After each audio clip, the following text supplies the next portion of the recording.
Yo, I don't know why I was just sitting here. We're already behind. I was just sitting here looking at my phone. Some weeks I do just like need to take like 3 minutes before we start the stream and just get ready. I also just opened TCG Pocket. We are gonna pull a pack though. Guys, welcome. Lanky Kong has officially died and gone to hell. That's we're still using the same old Lanky art as last week because, like, I can't make something in this every week. I am going to make something for next week, though. But I figured it wasn't so bad because, one, this one, obviously, there's a lot to this one. I don't want to just do blow my Lanky baboon balloon load in 1 week and just be gone with it forever. But we're still on the same level as last time, and I feel like we're kind of, like, still in the same arc of the playthrough. So we're going to do one more week of Lanky, and then I'll make something before next week. I'll find something else to make. But the lore has changed. Last week, Lanky was like... I think he was this one. He was truly, like, resplendent. He was a star. And this week, he has gone to hell. Hell. And he's pointing at you to take you to hell, too! Hell! Hell! Hello, welcome to the Donkey Kong show. What the fuck? Oh, and look, everything was fine actually. After all, everything will be okay.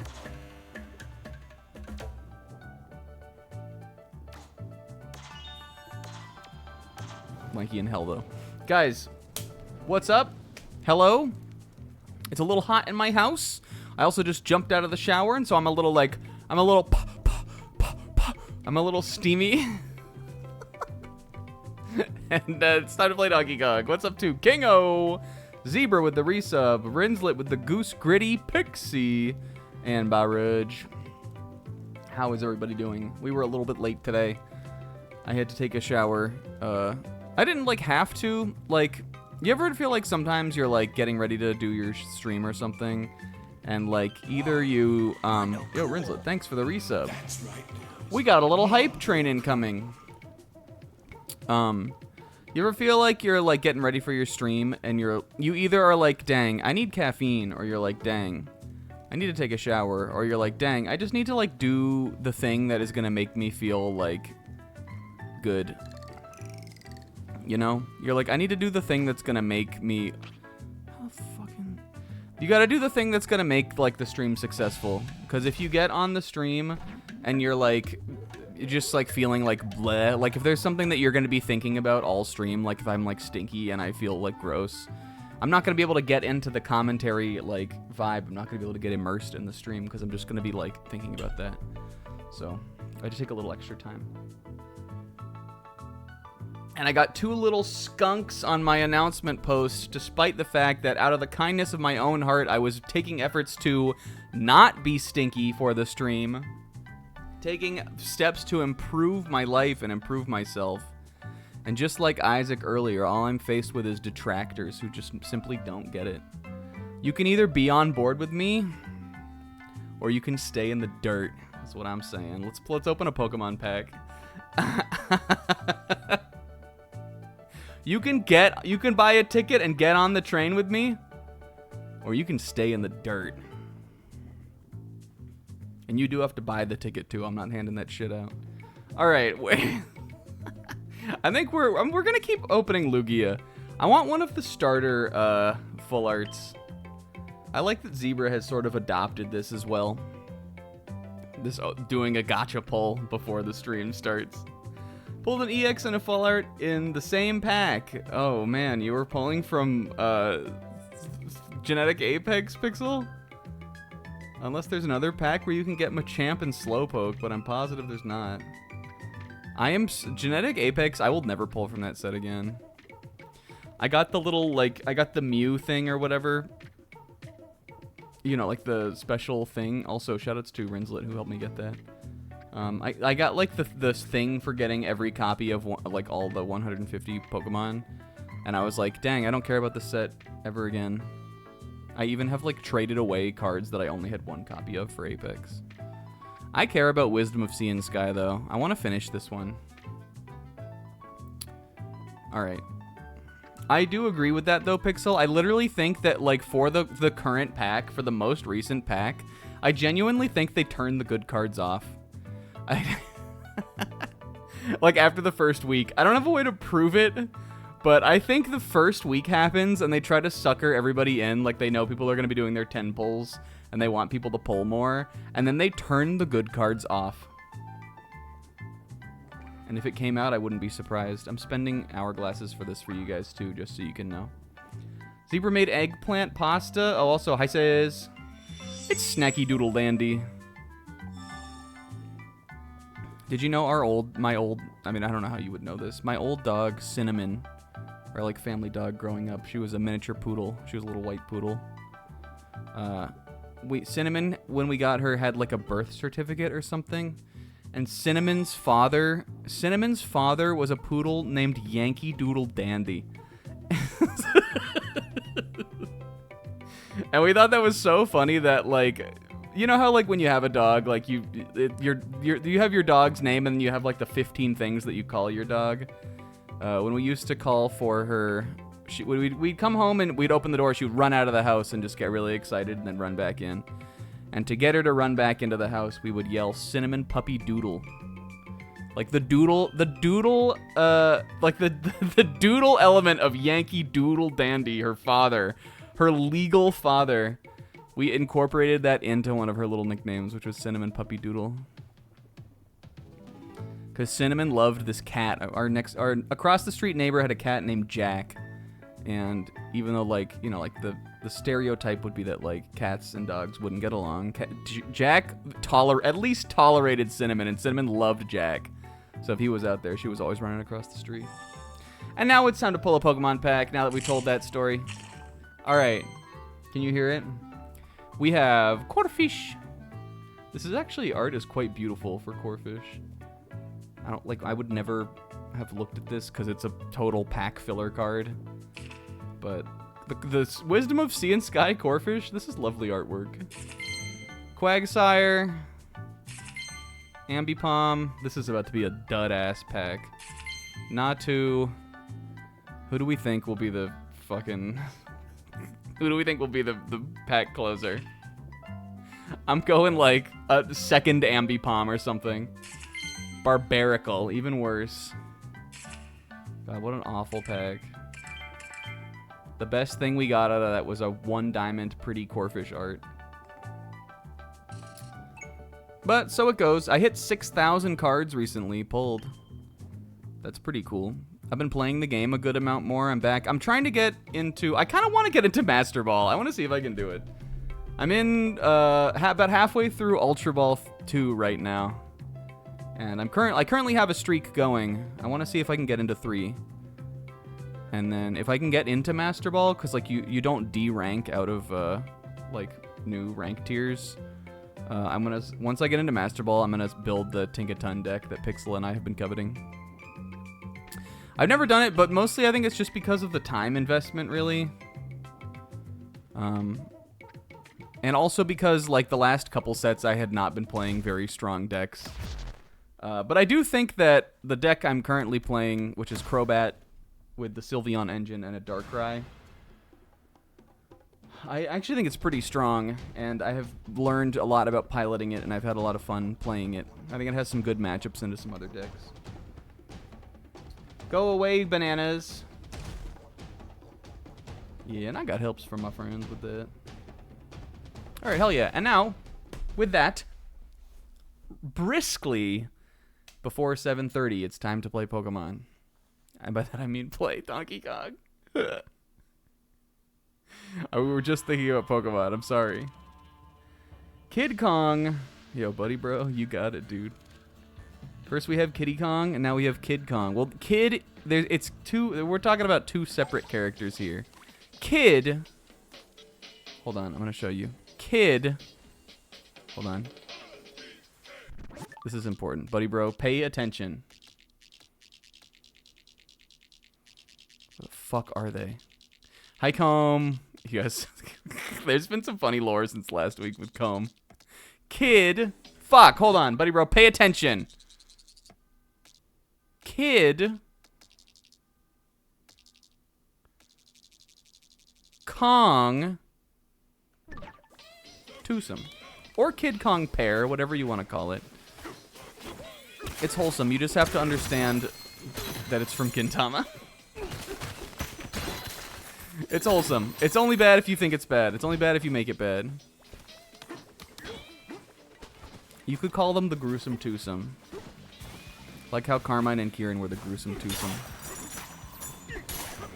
And there was nothing wrong with that. What the fuck? What the fuck? What the hell? I'm hitting this with a... Lucky! You guys, I changed the soundboard sounds around a little bit. I changed Lucky to 7 just because I thought that would make it easier for me to remember it. And I also added... I'm a knight. Okay, well, we had that one. I also added, finally... Just letting you guys know. So, whenever we get like one of those melon drinks or something, that's going to be a... And then whenever we get a... God, look at his face. Whenever we get a... How do we get to the menu? Minus... a Trilobite, even though there's only 4 of them left in the level, we play a little... Kabuto. We play a little... Kabuto.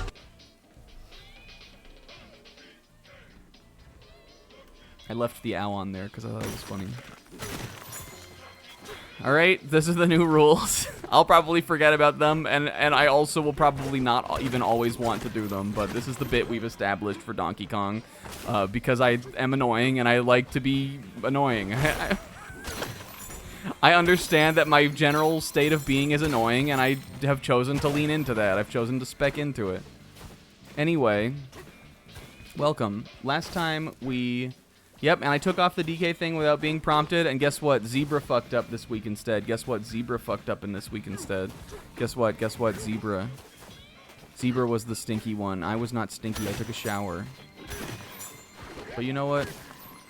I shouldn't be coming after Zebra because Zebra's out here just trying to make it too. We should be building each other up. Aw. Guys, hello. Welcome.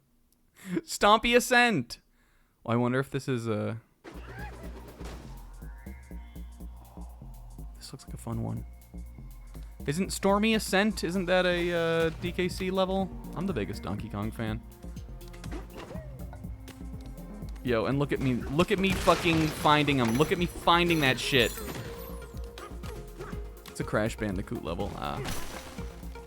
Well, I haven't even played that, so how would I know? Maybe I knew. Maybe I heard you guys talk about that once, or I knew that. Do you know how you can buy maps? Yeah, I know. You can buy maps for every layer except for the fucking first one we learned last week. I know. What about it, Zebra? Oh, there it is. The lift's secret stop. I don't know how secret it was. Considering it was right in the fucking way. I'm sure we have, because we have 3 skill points, I'm sure we were saving for something. It wasn't this. Was it maybe sonar? Better sonar? Buying the big fossil map? Yeah, no way. We're never gonna do that. I mean, the Triceratops one was like right on the way.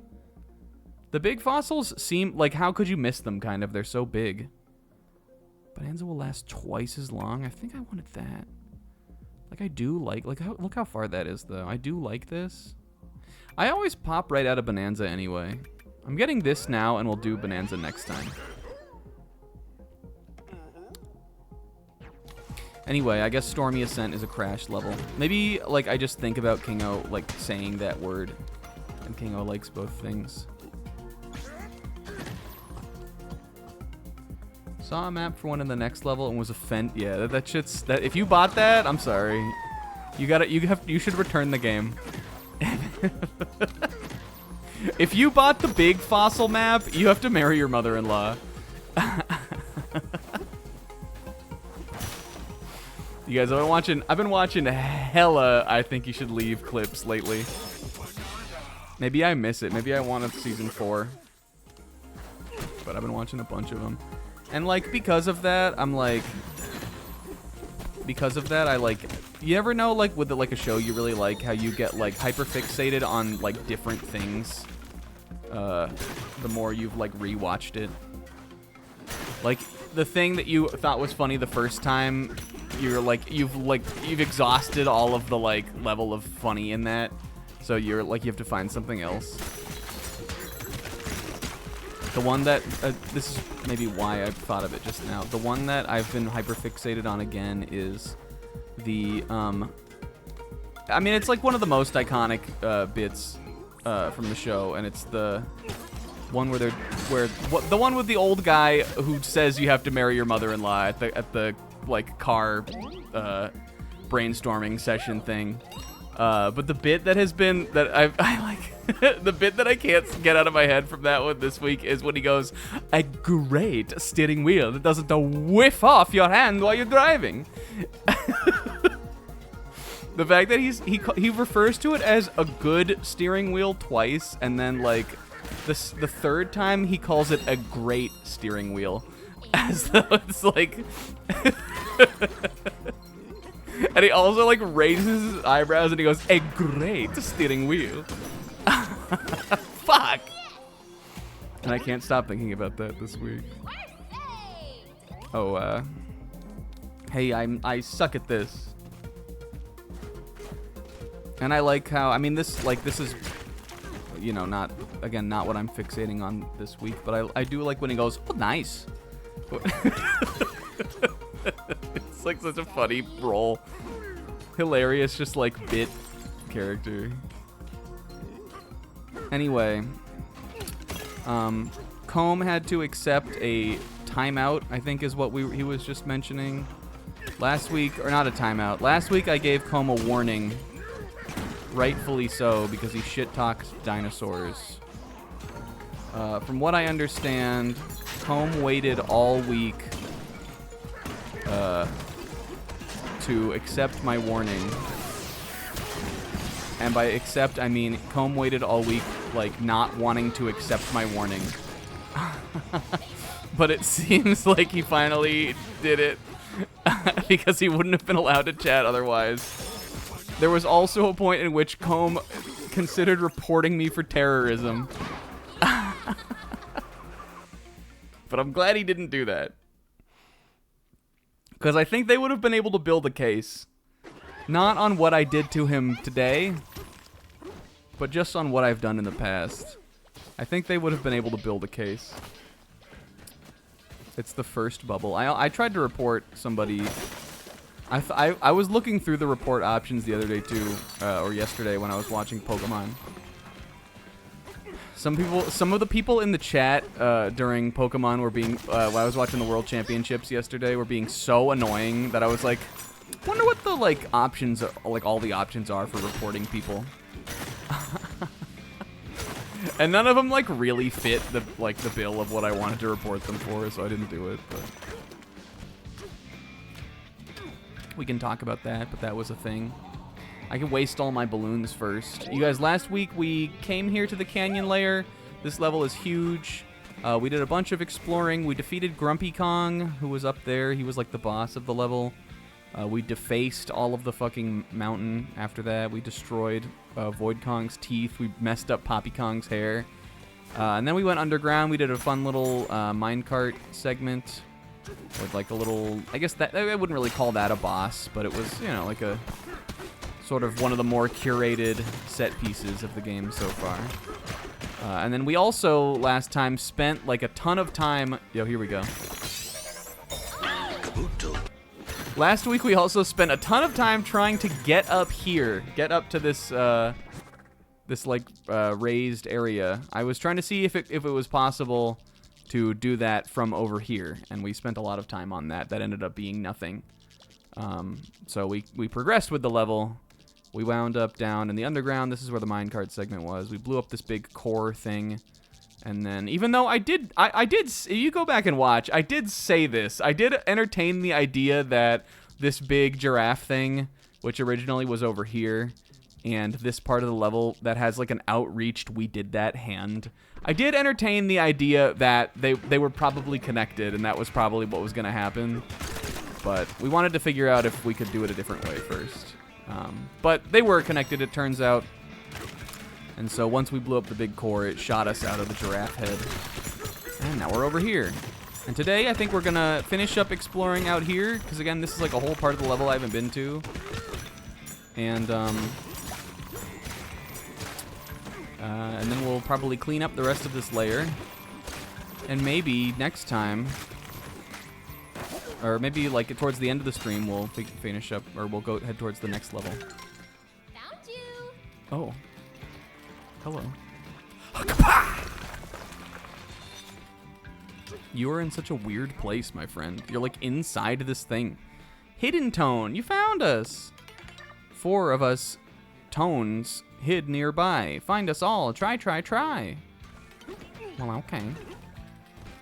Are you one of the hidden tones? You're just standing in here, but... No, you're a seeker tone. Yo. Seeker! Where did we go? Do you know? Oh, this guy, I guess, gives you the quest. What if Donkey Kong had little quest markers? I see you. There was a... I've been seeing some stuff on Twitter lately, and again, you know, I guess I could see, like, you know, especially if you, depending on how much you do in the game, like, getting towards the end of it and thinking this, but I've seen some stuff on Twitter lately about people calling this game dig slop. Like, like, just the entirety of the level design is just digging. And already I'm like, yeah, but like, I feel like you can say it. You can call anything about any game slop, kind of. Nintendo has made 100 video games that didn't include digging. How are you gonna call the one game that includes a heavy digging mechanic dig slop? Everything should just be everything should just be the same thing as every other thing. That is what would make a 10 out of 10 according to people on the internet. You are not hiding from me, you fuck! There you are. You found us. And I saw another one back here too, but I was talking about dig slop. Oh, unless it was this one. Oh, I guess it was. So we found 3 of them so far then, right? Development slop. Quality slop. Will, you want to get on this? Quality slop is literally what Will deemed the Marshall King as. And I don't even think he's wrong on that one. Boichi Boichi decided to turn Marshall King into a better, like, more reasonable story. And Will said, I think I'm out on this one. Quality slop. Okay, this guy. That guy. This guy. They've got to all be down here, though. I mean, I guess there's like a bunch of things we can do. This, I think, is underneath this. I'm not sure how. Oh, I guess we could climb down this.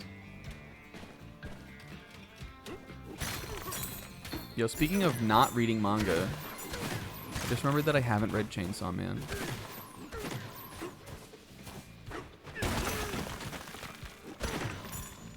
I should do that before Sunday, otherwise Sizz will be mad at me.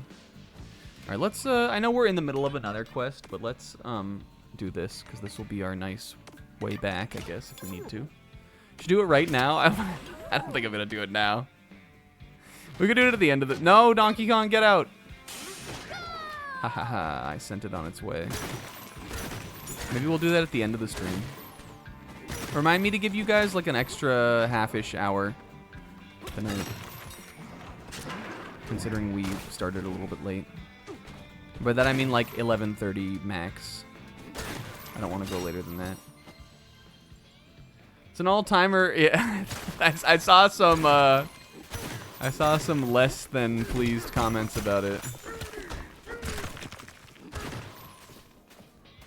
I'm sure I'll think it's like fine. Oh, there he is. Because even though like I also kind of, there are definitely things about Chainsaw Man Part 2 that I've kind of found disappointing and or a little baffling as it's gone on. Especially since we've sort of gotten into this like final act of it. I still think that most of the early parts of it were really good and I enjoyed them a lot. Like on the level that I enjoyed the early parts of the original Chainsaw Man. I know a lot of people are like really down on it right now. And I do think that like there is a level of glazing as well that like is annoying in the other direction.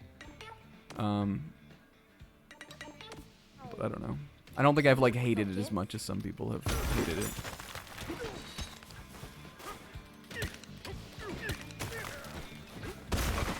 Donkey.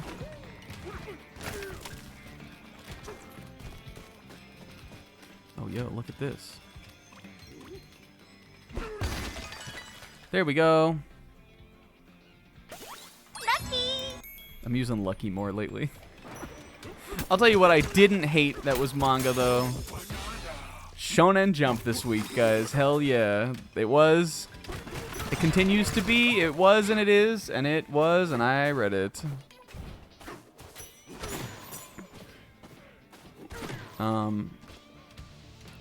Lately I've been feeling like I need a fifth thing. And I also have been feeling like I'm like, I don't know. I feel like it's the wrong time to pick up any of the like the fifth things that are currently in Jump. Just because like some of the things that are like, you know, not ending anytime soon that I know are good, I'm just not that interested in. I've been saying I wanted to read Sakamoto Days for like a really long time, but I know Sakamoto Days is now kind of like supposed to be wrapping up, I think, from what I understand. And that's kind of a bummer to me because I don't want to like get into something and then just have it end immediately, you know? I felt that with JJK, and JJK is the GOAT. But it was kind of a bummer because it's like I picked it up and then it was just gone. And then like I don't know, it would also require me to then just like get into something else. Like I want to, but I also am like, you know,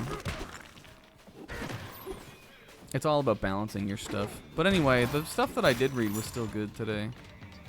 I liked One Piece the most, even though it was sort of like, I wouldn't say it was like a heavy battle for like chapter of the week, really. One Piece had some flaws for sure. In the fact that this was the second chapter. I mean, to be fair, the second chapter in like an 1100 chapter series The second chapter that was pretty unfinished. It wasn't as unfinished as that one in the Kuma backstory. But if you were really looking at the chapter, there are a lot of like, and I'm not talking about just like the art in general, but like there are like sound effects and like character, like, you know, like the character art and stuff that is, you can still see is like smudgy from the like manuscript if you go and look at it. Some of it isn't done. Like it was like it's turned in before final product. There's not a finish, like they, you know, they'll do it for the manga release. They'll change that stuff. But it was like that. History of Click Clack Smokestack. Donkey read that. That was the foreman's bold plan. Comb 71 vexed, and at first it seemed he was onto something. As productivity increased, more bits and bobs were added. More is better! More is better! But soon, so much machinery has been tacked on. The stacks became a chaotic mess and got no work done at all. The foreman was stupid, is what I think. But that didn't hurt my enjoyment of the chapter too much. I otherwise thought it was fine. From like a production element, from like an art element. And I thought the story was good. I do I sympathize with what Pixel's saying in that, like, there's currently a long flashback going on, and this is definitely one for like the fans. This is one for the people that know all of the kind of like the merely mentioned lore characters and stuff, or, you know, like the characters that you just kind of have to know all the characters to like really remember who everybody is. And so it's like, it was telling its own story for a while, and then Oda seems to have kind of gotten locked in on this Rocks story arc, which again, I'm loving, like, but I get it too. What is the point of this guy? It feels like they want me to dig here, but it just takes me down here. I don't know if he's supposed to be like telling us like what's going on, but if he is, he's not doing a great job at it. But I thought it was great. I thought there was some good funny moments and still cool stuff. I've been seeing people on Twitter complaining that there's not enough action happening. And I'm like, when the One Piece fans are complaining that the flashback isn't over yet, that's when I'm like, we've lost it. We've lost what people used to like about this series, at least online. I'm not saying One Piece has lost it. I'm saying the fans have lost it. There used to be an era where like the One Piece flashbacks were the part of the series that the entire fandom like was unitedly was excited for, and when we were going into it, it was like a massive hype moment.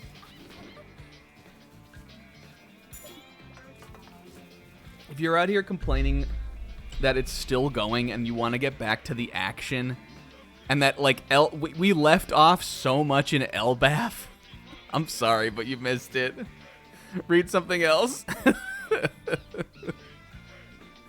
All right, I guess this is like oh.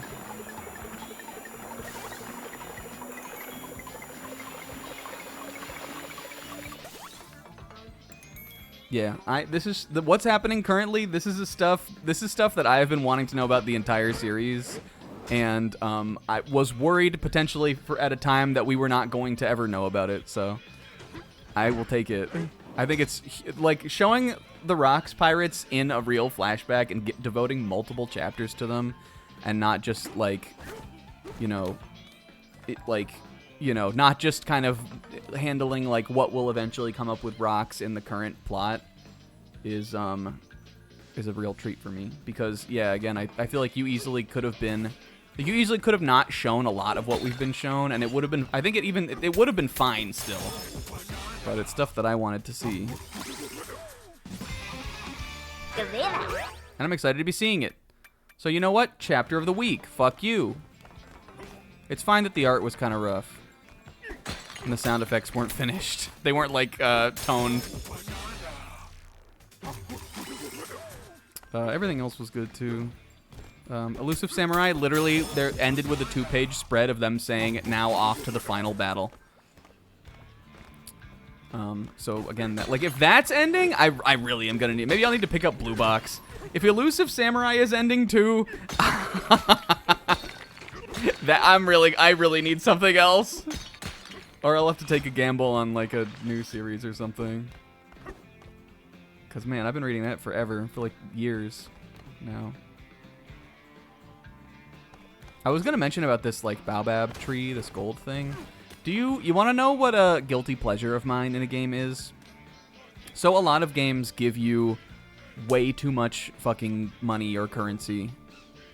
And that's a pet peeve of mine. I've learned to accept it, especially being a big Nintendo game fan, because Nintendo games, I think, are some of the worst games at it. Zelda, almost every Legend of Zelda game gives you rupees fucking everywhere, and some of them give you almost nothing to do with them. Mario, similarly. I know the coins, obviously, in Mario started as, you know, like, get 100 and get a life. But I think after, like, we kind of moved on from lives being, like, a core concept of a series, Nintendo kind of struggled to know what to do with coins. And this, too, they gave, you know, we have 30,000 gold, and the villagers are asking for, like, 200 gold to open the way and stuff. So, in a lot of Nintendo games, they do sometimes give you these big money sinks, just as, like, a money check. And I like that. I don't mind it. I would rather feel like the 30,000 gold that I've collected is going into a useless, like, visual thing of making this big tree grow. I would rather lose half of it and be like, oh, dang, I gotta keep getting money, than just have it all game and not do anything with it. It's one of my, like, gamer, you know, like, goblin gamer brain, reward slop, pet-like things that actually does work for me. You can give me something to dump my resources into, and it doesn't even have to be like compelling. It doesn't even have to be good. I want to have less resources than more at most times in a video game. Those bandits brought a monster with them. It had huge feet, and they used it to haul off all our bananas. That's the monster's footsteps. We're in a spot of trouble. Oh man, he's like kept in there. Like stomped and clomped up to Click Clack Smokestack. Well, gosh dang it, Cranky. Are you going to say the same ass thing as before?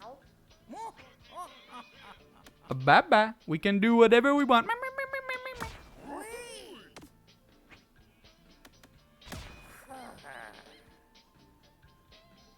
Yeah.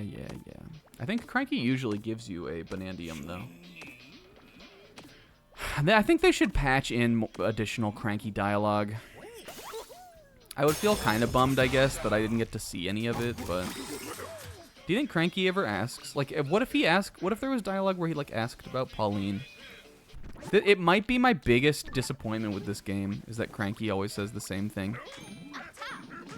Huh. Yeah, that's the... Like, again, like, if they made him, like... I don't know, but I don't like it. How are you gonna take, like, the... Cranky Kong's, like, #1 element in Donkey Kong Country, like, in the series, that he yaps too much, and just make him always yap the same thing. He should be berating you at every turn, and his beratals should at least be, like, a couple different ones that can, like, interchange. Anyway, back to manga. I'm gonna explore down here, I think. Because this sort of looks like an area we're not gonna go to based on the plot.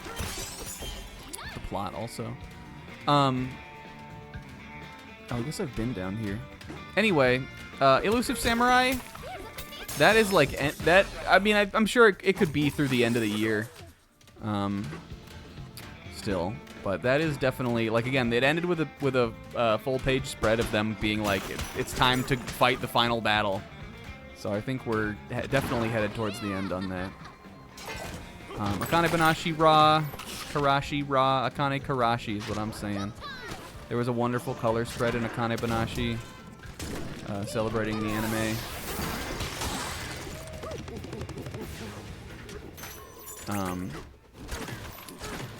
and the chapter was good. And then also, Ichi the Witch was funny. Except I also kind of felt that Ichi the Witch, like, all of that shit, like, started happening real fucking fast. Hey, Skay Arc, I could be part of it. Is it good? Is it like, Zebra? How long do you think it's got? Should I get it on the ground floor of the Hey Skay Arc? Would I like that one girl, Zebra? I think I would like her. Anyway, that's all I got. That's all I have to say about that. We've boiled Sunday down to a fucking science. What the heck is the point of this? What the heck?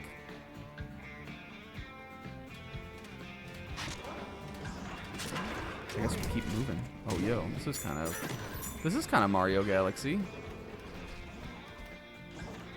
This guy Snack Attack 8 thinks my yapping is boring. Well, that's just because I know my yapping is boring. What Cranky shows me is what I hate the most about myself. I do have a bunch of Sunday things to talk about today, though. Is that in this? Oh my, cracked. This is all feeling very like... Mario Galaxy definitely has some levels like this. I know Mario Galaxy 2 specifically, there's like a ruins level that has a bunch of those spinning things.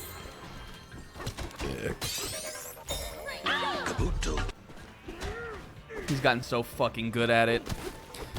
Saturday, you guys, I had to work this week. Yeah, I remember I have a clip of the stream episode where we were doing that. It's when I was talking about being a fast runner, which I don't think was even like that good of a story, probably. But at the time we did that Galaxy 2 playthrough, I probably did. I have a highlight I made from back in the day where I was telling a story about how I used to be a fast runner, and we were doing that level. Anyway, I had to work on Saturday. That's why there was no Girouge. It actually wasn't too bad of a work Saturday, though. It was, all things considered, it was fairly chill, which was nice, because the week itself was, like, kind of busy and kind of annoying.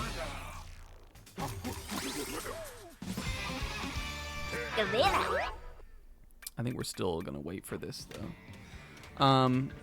And because it was a little bit slow, I spent the entirety of my day, basically, or I guess from noon on that day,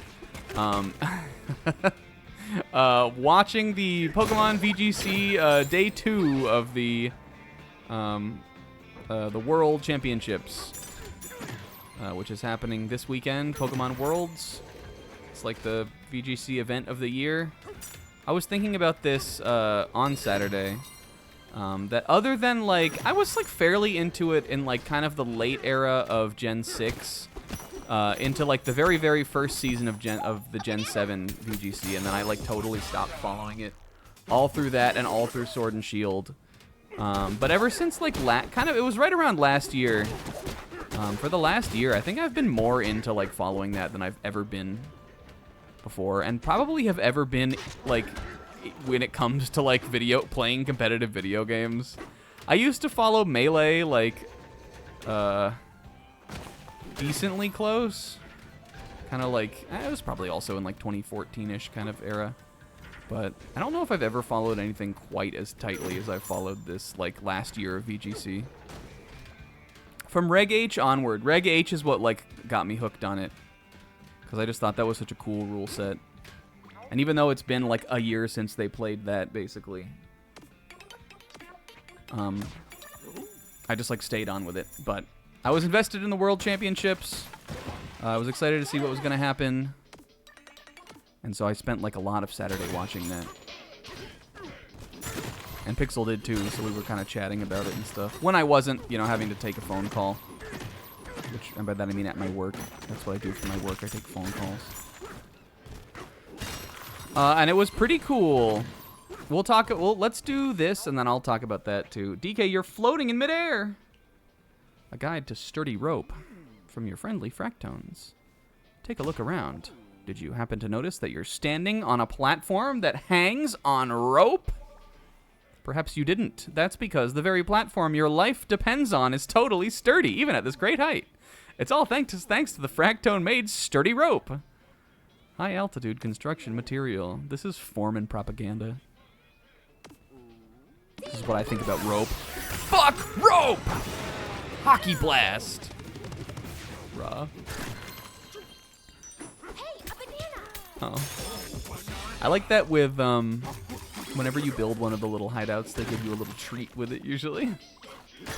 There'll either be like a fossil or a Banandium gem. Like whenever you do this, she makes a little treat. No, I think she probably gets hot. Like in a level like this, I'm sure like there's at least like a nice breeze when you get up high like this. But when we were down in the furnace, I think it was hot hanging on the DK's fur all day. I know there is a snowy level later on into the game, so I'm sure it'll be so ski cozy for her then. But I feel like it's... We were talking last time, like... Honestly, it's pretty impressive that when we're, like, doing shit like this and, like, you know, like, flying all over the place and hitting, like, the... like, punching and shit, it's pretty impressive that she manages to be able to hold on even at all. It's kind of a, like, insane feat of strength for her to be able to do. But that's because we always get such good rest. Hey, DK, you awake? DK?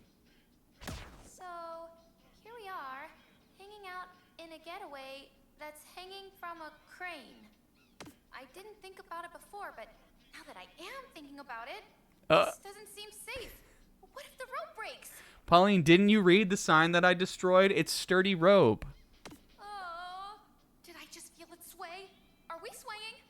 DK, it's swaying, isn't it? Tell me the truth. I'm sleeping in my bed. I'm sucking my thumb on this You're one. right. I don't want to know. DK did not answer her.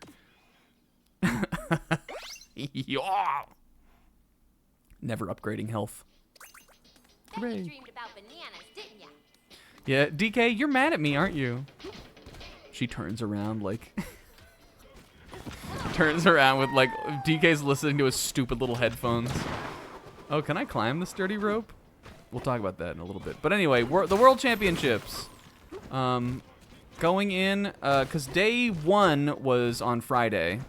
Again, I was working, but I was still working from home, so I got to see some of that. I got to see less of it because it was busier on Friday, and Saturday was chill. So day one was Friday. Pixel and I, we watched the last match on stream of that day, which was fan favorite Wolf Glick. Everybody knows him now, especially the Twitch chat knows who he is because it's all they ever ask about. But he was having like a rough run in the tournament, and he was eliminated his first match of day two, but he made it to day two, and his last game with another guy who was his last game was against another player who was one loss out from being eliminated.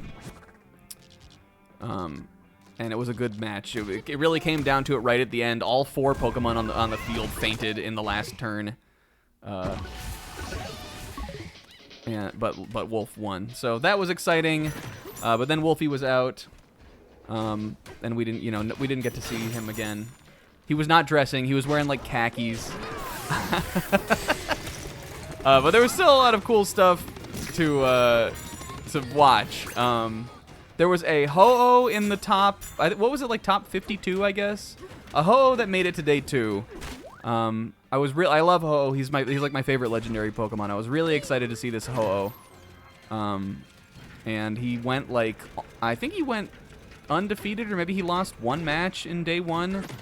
But he was looking pretty good. I think he got knocked out. Maybe it was like right before top 16. Maybe he made it into top 16 and then he got knocked out right away. I don't know. He made it pretty far though, and that was a cool team. There were a couple Dragonites that got top 8. 2 Dragonites actually that got top 8. And Dragonite,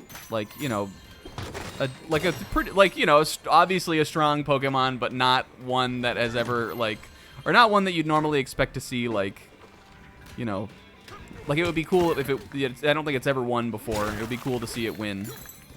So I kind of hoped to see that, but both the Dragonites got eliminated. The things that I think are the most exciting is that both the people in the finals are running a team that has Brute Bonnet on it. I was talking about this in Zebra's stream, but of the entire second day of the tournament, which again was like, it's like 52 people or something. Of the whole second day of the tournament, there were only 2 Brute Bonnets brought. Like, there were 2 teams that had Brute Bonnet. Both of the teams that brought Brute Bonnet to the tournament are in the finals, which means that Pokemon is guaranteed to take a World Championships win, which is not something a lot of Pokemon have, or something that a lot of Pokemon only have one of. It's, you know, it's uncommon for a Pokemon to get to win Worlds. Even some really strong Pokemon just have never been on a Worlds team. But I guess Brute Bonnet will now be one of those. But he was pretty cool. I watched both the matches where both of them played him. And then Koraidon, who has been strong, like, since people kind of discovered sort of how to run him well in the last year again. That's sort of been like one of the narratives is the community learning how to play Koraidon. Both of the finalists, or both the players that are going to be in the Grand Championships or Grand Finals are using Koraidon. So he is also going to win. Miraidon won for the first time last year, and now it's Koraidon's turn. So that's been pretty cool. There's only one Calyrex in the finals. I want it to lose. The team, who I think his name is Giovanni Sishki or Kishki or something. I don't know how to pronounce his last name. Sishki? One of the 2 finalists is using Shadow Rider and Koraidon. Or no. One of the finalists is using Shadow Rider and Koraidon, and Giovanni Kishki is using Koraidon and Lunala. And his team has Ursaluna on it also, who I like. So I'm rooting for him. I want Calyrex to lose. But the other player seems like a pretty genuine and cool guy. So I hope both teams have fun. I think that's also gonna happen in the next hour or so, and I'm not gonna be able to watch it because we're doing this. But I watched enough of it yesterday. You guys didn't like the tower?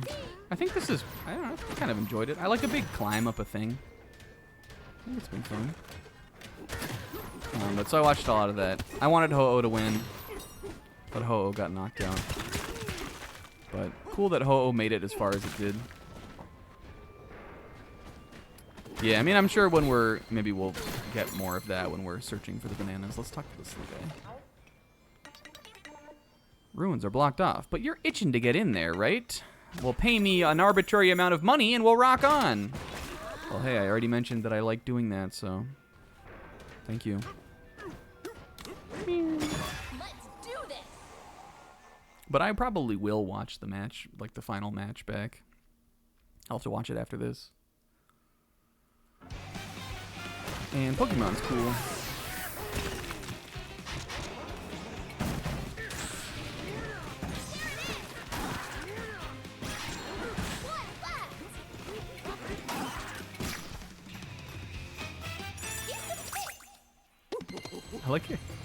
I like his little whoop, whoop, whoop, whoop face. Even when we're go Agata. I like his little when we go Agata, his whoop, whoop, whoop, whoop face. Yo, Thornies, yo.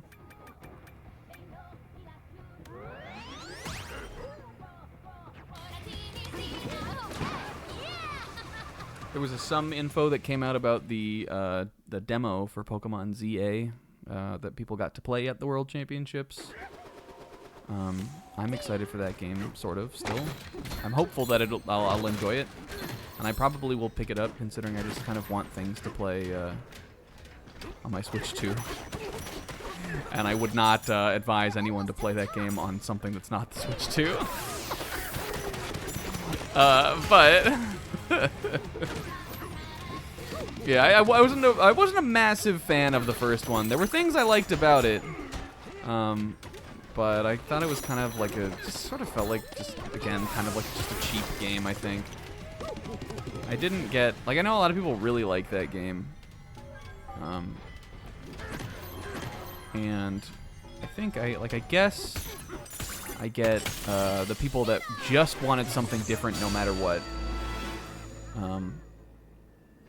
But I would rather have something good than something different. I didn't think that game was that good. How the fuck do I get in there? There's not a way for me to go. Maybe I can go through here. But I'm hopeful for. Oh, there it is. It's just in one of the little swatches.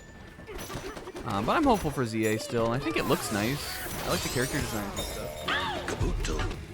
I love that one. I love the owl.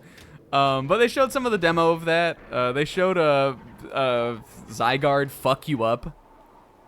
Zygarde jumps your ass. And I think we're probably about to fight a boss soon.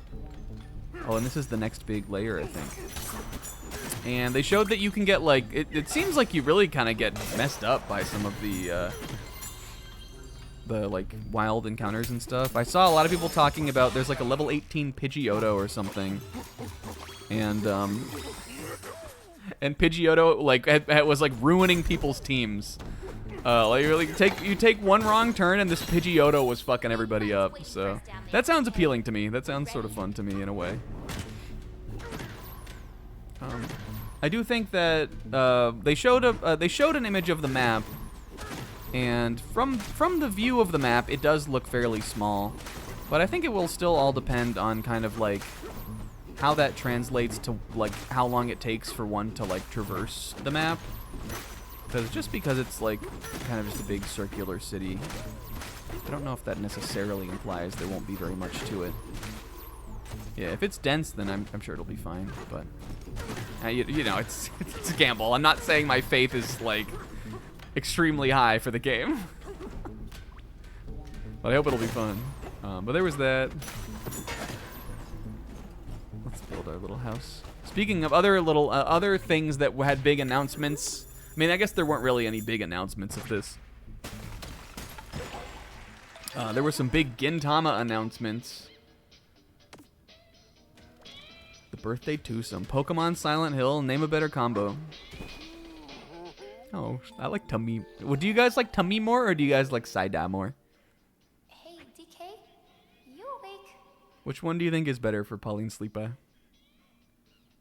And if you were Pauline's size, which one would you sleep at? Do you think I'm becoming a better singer? Oh. Yeah, Pauline, I like it when you go, ooh, ah. And I like it when you go, dee da ba ba boo, bee bo ba ba ba ba boo. I think I'm a little bit less nervous than I was before. But only a little. Oh. Anyway, thanks for listening to me, DK. Good night. This is one of those, good night. Yeah, I mean, like... Look, she's singing a different thing now. Will hates Pauline. I do think that, like, again, like, the fact that there's just that one voice clip, it would be nice if it was, like, more variable. If there was more, like, that, you know, more things she could have done. She should have stayed a rock. And I don't like that they sort of made up this element of her personality. You feel me on that? Let's read this, too. It's hard to yap when you're playing a game that you've never played before, because I also want to, like, stop and take in the game, too. Oh, the Exploratone. We met some creatures here, unlike any we have ever seen before. They had long necks with a distinctive dappled pattern. Gorilla. Their body... Well, they had long necks with a distinctive dappled pattern. Pauline, I know exactly what kind of animal that was. Gorilla. Look at her little peats also. Their bodies were flexible and fur-covered. We observed them experimenting on Banandium gems to process them as an energy source. They hope to build the underground world's greatest refinery someday. and have great ambition. Their dream of a day in which their long necks rise above the crowded throngs of history. It is time for us to head to the next sinkhole. What sort of creatures will we meet farther down? Does that imply, then, that there were once real giraffes here? Or does this Exploratone simply talking about the fractones that are shaped like giraffes? I suppose it could be either one.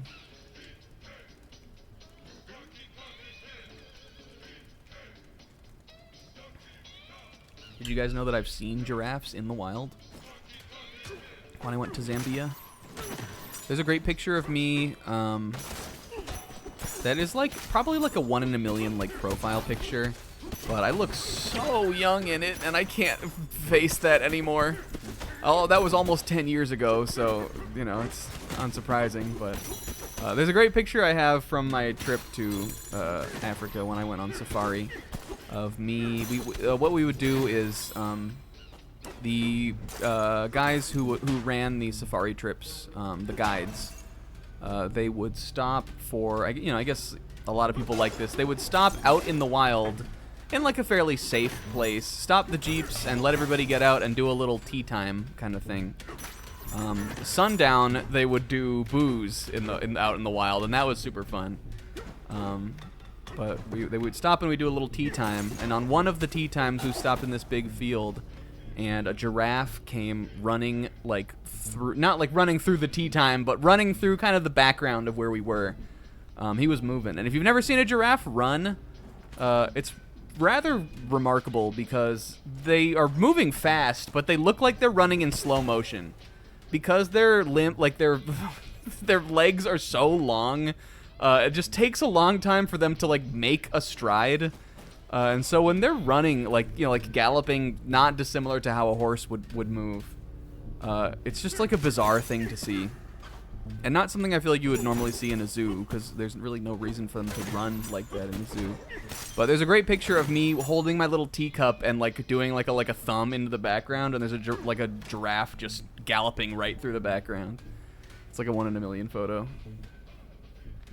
Yeah, like they just like if you looked at them, you'd be like, how the fuck is he getting anywhere? But no, he was moving. Anyway, I like giraffes. There's really no like large herbivorous African megafauna that I don't like. Elephants are my favorite, obviously. Yo, look, Grumpy. Is this like a Grumpy Kong stompin' clomper? This guy looks cool.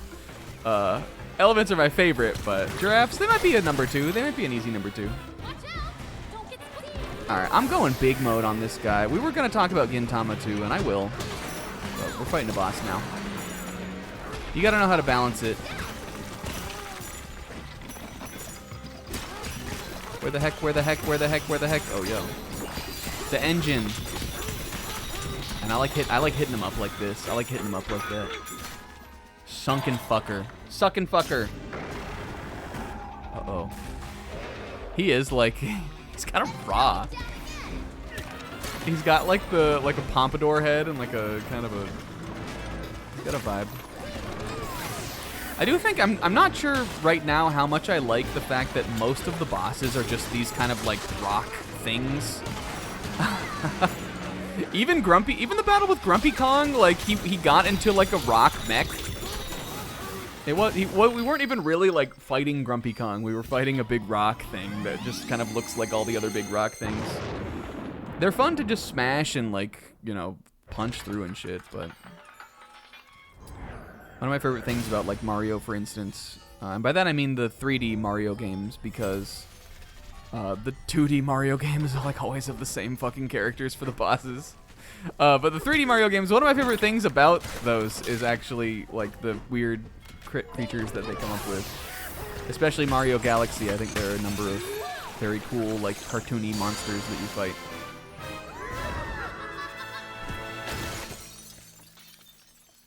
Oh, and this is when they do their little dance.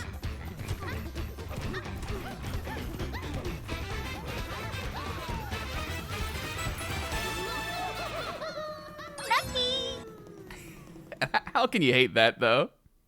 I like Donkey Kong doing his. He looks like he's doing the fucking. He looks like he's doing like the thing when they're doing their little dance like that. He's got his like arms out to his side and he's kind of like pumping them around. It's cute. But then it plays the Donkey Kong Country motif, so it's because they're marrying old and new, Isaac. It's elegantly done so as to please all the Donkey faithful. Isaac, throwing this in the hole. And I suppose we should stop at the duty-free shop. Look at this little thing. Look at that thing. Welcome to the style shop. Shed that surface level style and dig into the underground fashion scene. Okay. This is my same old stuff.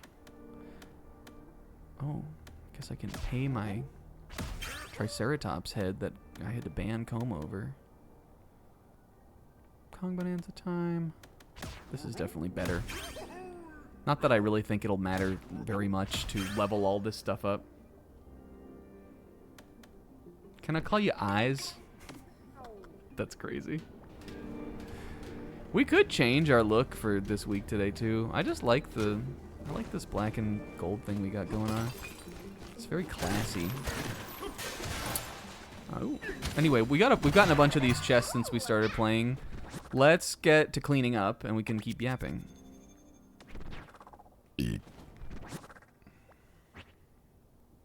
We've got 13 bananas left to find in Canyon Lair. A lot of them are down here, which we hardly even really explored this kind of depths area. We were going to, and then last week we were like, we better just fucking do the plot. But again, like this, we've gotten a lot of them cleared out.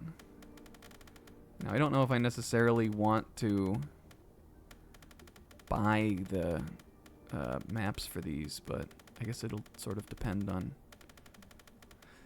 how quickly we can find them. I guess the other thing is that like, I wonder to what degree they're sort of in order, you know. And then the fossils, we're doing really good on these. We got 1 trilobite left, and then 8 leaves. Those I'm less incensed about using the fucking things for.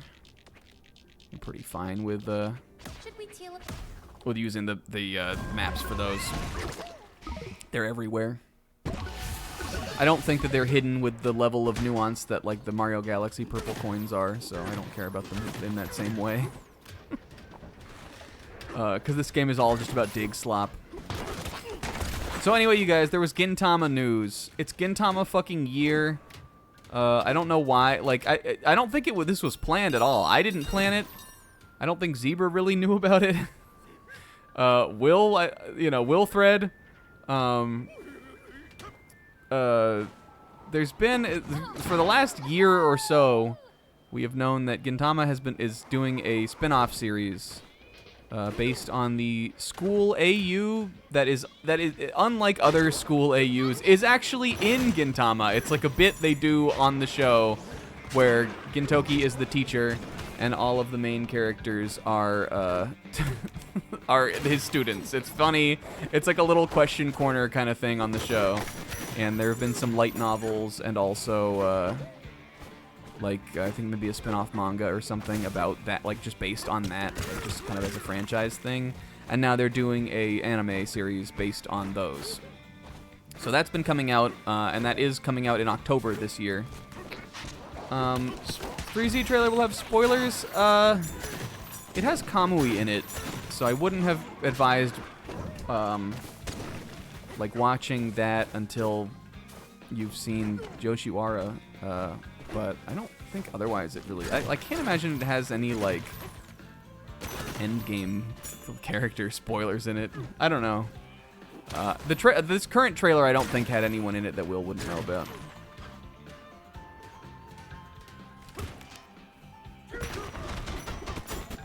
But anyway, there was a trailer for that. There was a Gintama, like, event or something some of the voice actors were there. It's all stuff for like the 20th anniversary.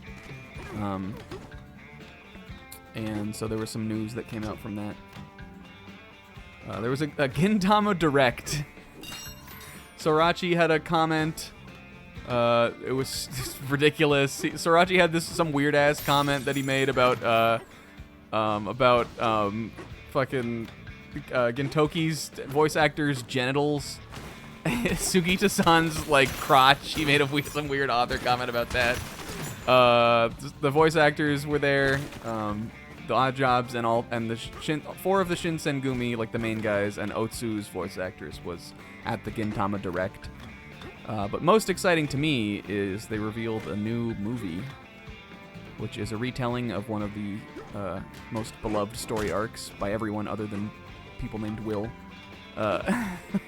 One of the fan favorite story arcs. They're retelling in movie form, and they've been running like movie cut versions of a lot of the other popular arcs and stuff. They've been doing that for like the last couple years, but this one is like a real movie. Like it's totally originally animated. It kind of looks modern style. There was one of these that they made for another of the popular arcs like back in the day, but this was like way back in the day, and they've not done anything like that since. But I guess, I don't know, I guess there's a push to, like, even though Gintama is over, there's a push to, like, make Gintama, like, a thing. So, I don't know, the people that own the rights clearly want it to still be a franchise. And yes, it does look very good. I'm excited for it. I hope that it gets even, like, a limited theatrical release, because I'll go see it in theaters. You're invited, anybody who wants to come. If it's a canon event, I'm going. They're doing the classic movie thing where some of the some other like and I think this is just because, like, again, you know, if you're doing a new Gintama thing, you want to put all the characters people like into the movie. So like the Shinsengumi who are not in this arc in the original story of it are in the movie. I think that they will probably have a small role in it. I don't imagine that they will be like I can't imagine that they'll be like really integral to it. I think they'll probably have some little kind of side plot kind of thing going on. And it looks like Katsura's in it as well. But I don't know. I didn't know this thing was going on. I didn't know there was a Gintama Direct happening until the day of. And I was quite excited to, like, I mean, I woke up that, like, the next day, or I woke up, like, a couple hours after it happened, and I was like, oh, damn. So I, like, saw it. I wasn't, like, behind on the news, but...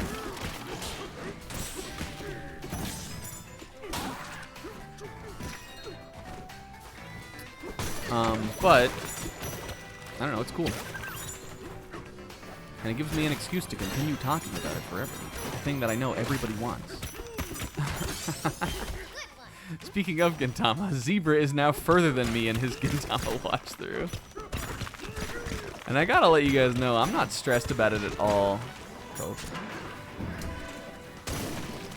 my god, there are such Isaac characters. I think there are a lot of characters Isaac would hate also, but I'm not as concerned about that.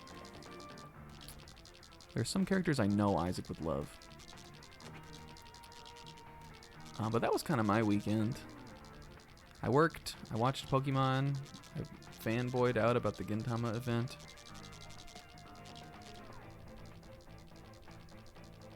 A lot of these are just in. Let's just do this now. I remember some of these, like, we tried to get and we just missed. There's some that are stuck in these things that you're supposed to use the little minecart stuff to do. So let's take another trip on the minecart. Where does this start, by the way? Where does it... Did it begin here? There's a part where you, like, touch down. I think that's over here. Gravel storage. No. Where do the minecart tracks... Oh, it is here. It is here. Because you go across this little thing.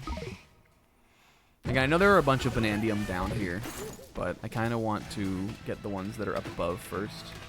Oh yeah, and that's the other thing. They were all weekend they were talking about how in odd years for the World Championships, of which this year is, Japan always wins. They were saying like it's not not a curse because it's the World Championships. Anybody should be able to win, but sort of a superstition that Japan always wins in odd years. But no, I think in top 4 there was one Japanese player. There were a number of Japanese players in the top 16, top 8, and everything, but I think only one in the top 4. But then he lost. So it's USA, and the other guy was, I think, Spanish, like from Spain. Or maybe not. Maybe he was from somewhere else. There was someone who was from Spain in the top 8 at least, I think, or at least I'm positive. But anyway, it's USA baby in the top 2. Hell yeah, for what it's worth. Hell yeah, I guess. Germany, okay.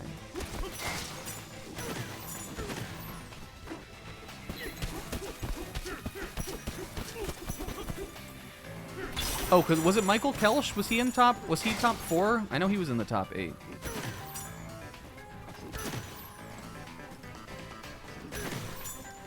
Or is he American? I think isn't he German? He was in the top 8. I don't know. But anyway, Michael Phelps, he was there.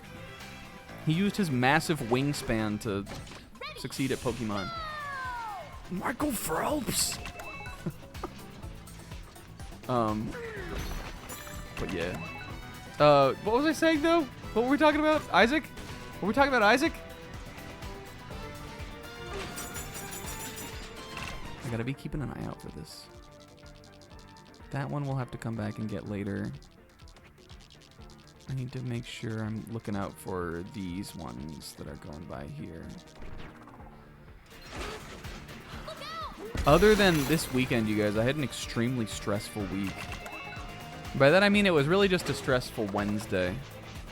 Yeah, there was someone, it was Victor Medina, I think. Is from Spain, I believe. And I know he was in top 8. I remember watching his match.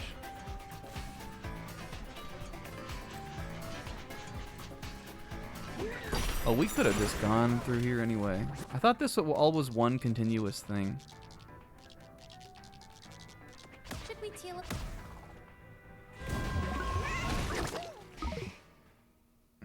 But overall, mayhaps.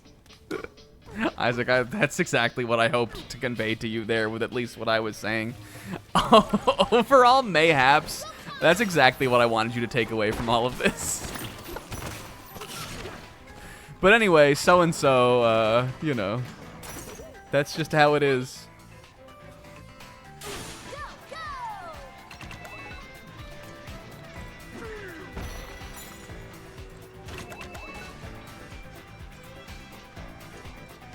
Keep an eye out. It was a very stressful week for me otherwise, gamers. And by that I mean it was a very stressful Wednesday. Last week we were talking about my car. My car had a brake issue. I knew that my brake pads were low because I hadn't had them replaced in forever. But happeningly one day, all at the exact same time, all of the lights about my brake system on my car came on at the same time. So I was like, dang, I guess I gotta get this fixed. Originally, I made plans to take it to a dealership in the area that I've been to before. But just sort of the nature of dealerships, and I know this one for a fact, are just fucking expensive. I knew if I took it there, I was going to have to pay more money than I wanted to pay to get this fixed. Or get it looked at, even. I called the dealership and I made an appointment, and like before I made the appointment, they were like, by the way, it's $170 for the assessment on your brakes. But if we find that the other light, like the ABS system light, is not related to your brakes, it's going to be another $170 for that assessment. And I was like, yeah, okay. But I kept the appointment. And then I went and I looked into some other things.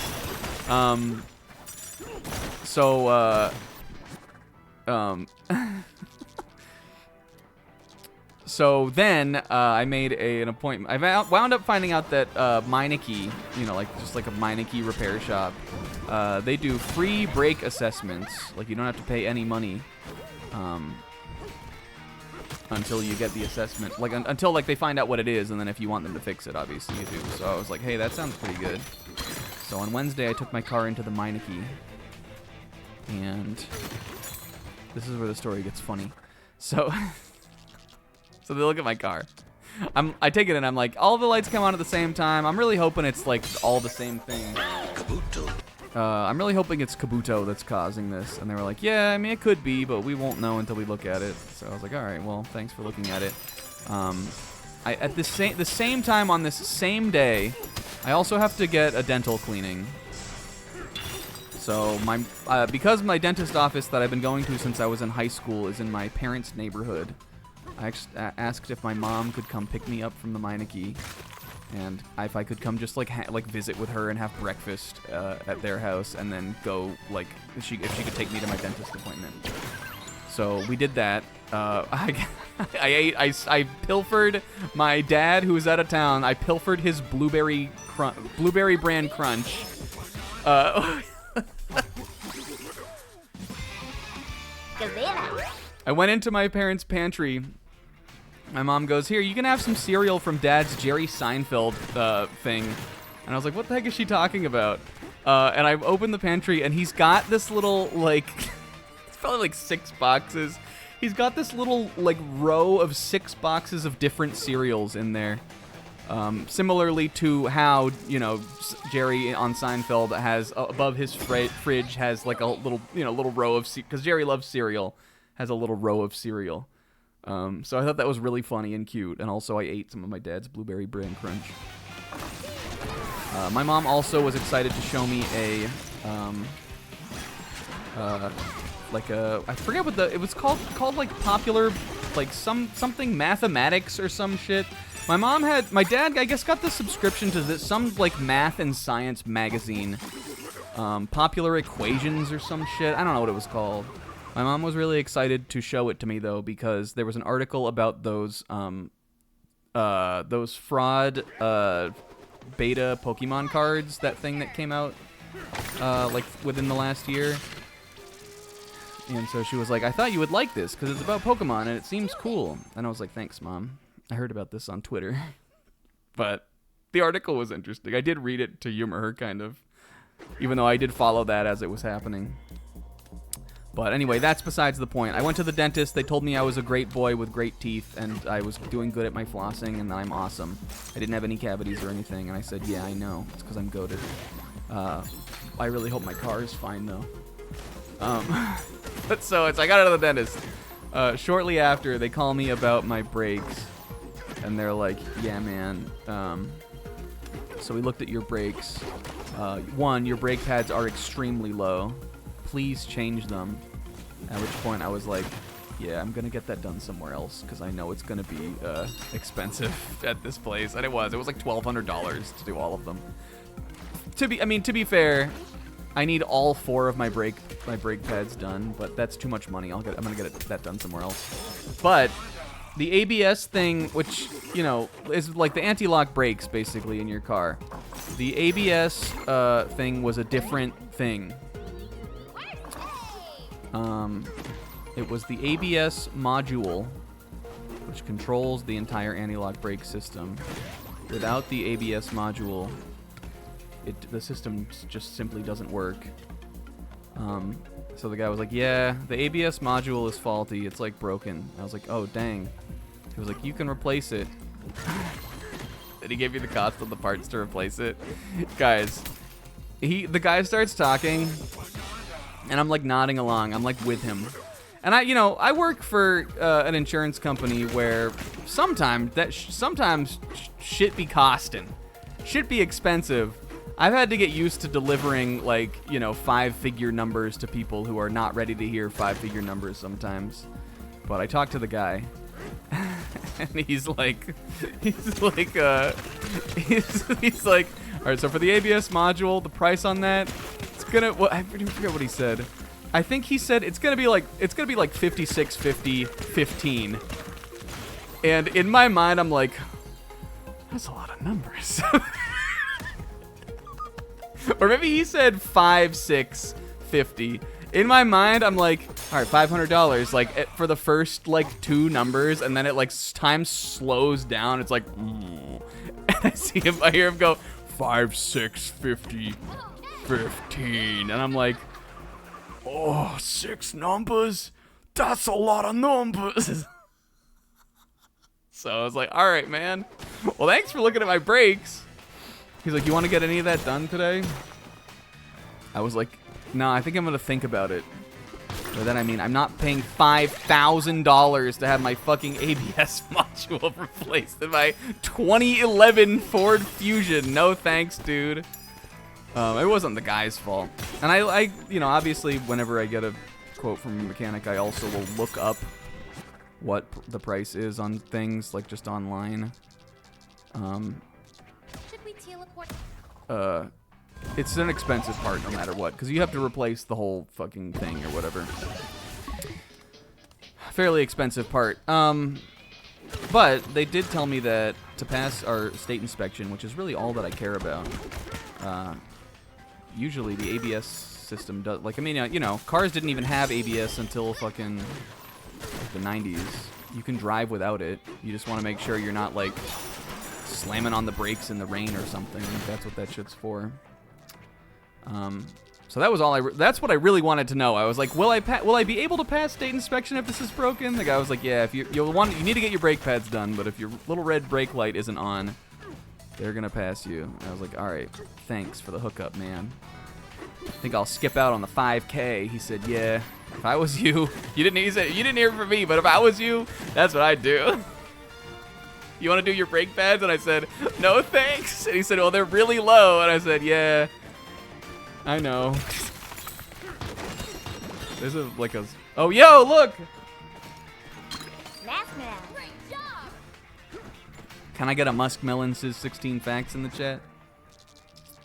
But so, yeah, it was just a really stressful day. I didn't like hearing, you know, like, could I spend that much money on this car? Yes. Do I want to? Hell fucking no. And I'm not going to.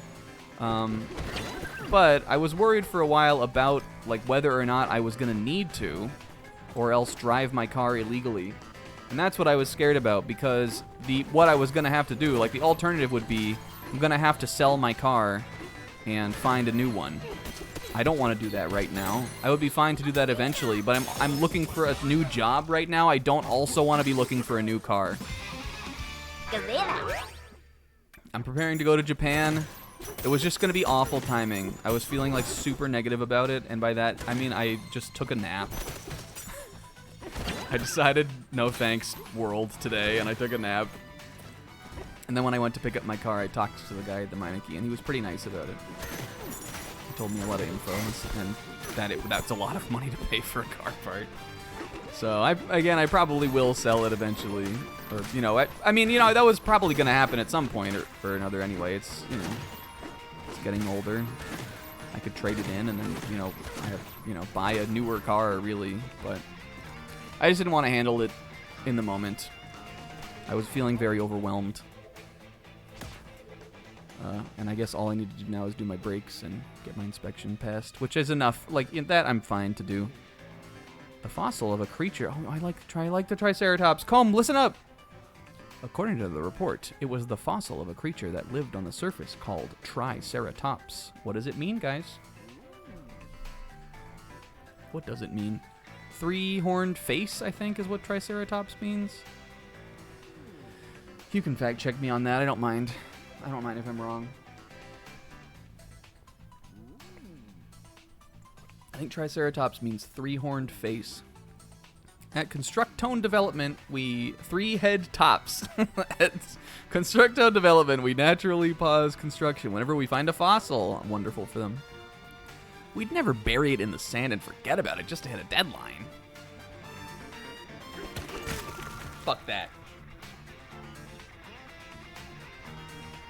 But that was sort of mostly my week. On Tuesday, one of my coworkers was leaving our department. She's getting a different job within Geico. And So we sort of did a little bit of a going away party for her. My supervisor ordered us all Mexican food, which was quite nice.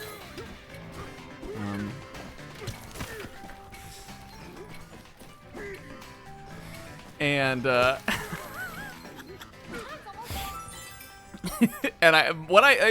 Mexican place she ordered from is a place that we've gotten at that work before. And I remember being like, it's, you know, she paid for it for everyone in our team, so it was very nice of her to do that. So I wasn't, like, complaining, but I was like, I remember one time we ordered from here for our, like, Christmas lunch or something, and what I got was not very good, so I was a little down on it.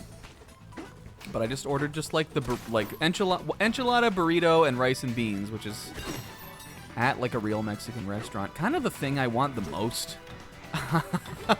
We got an enchilada. I got a combo meal, enchilada, burrito, and rice and beans, which is what I was most excited about. A Mexican place lives and dies by its rice and beans. Don't fucking at me. There are levels to this. And it was good this time. It was better than I remembered. I inhaled it at lunch.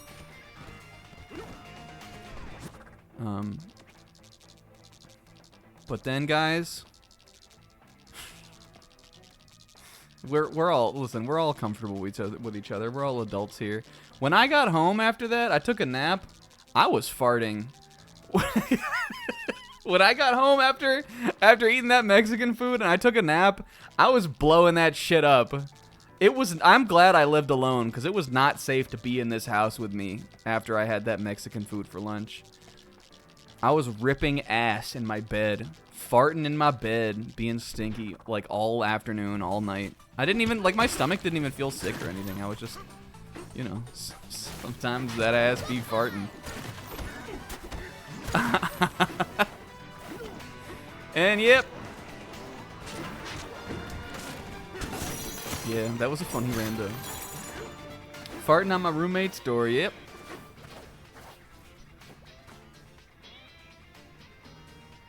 Yeah, no, I mean, I eat a lot of Taco Bell. I eat a lot of, like, gassy fucking food. Usually I'm fine. I'm a big Mexican food fan.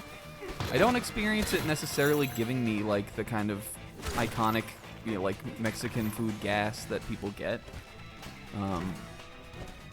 But I don't know, it's just this one day, I guess that shit was different.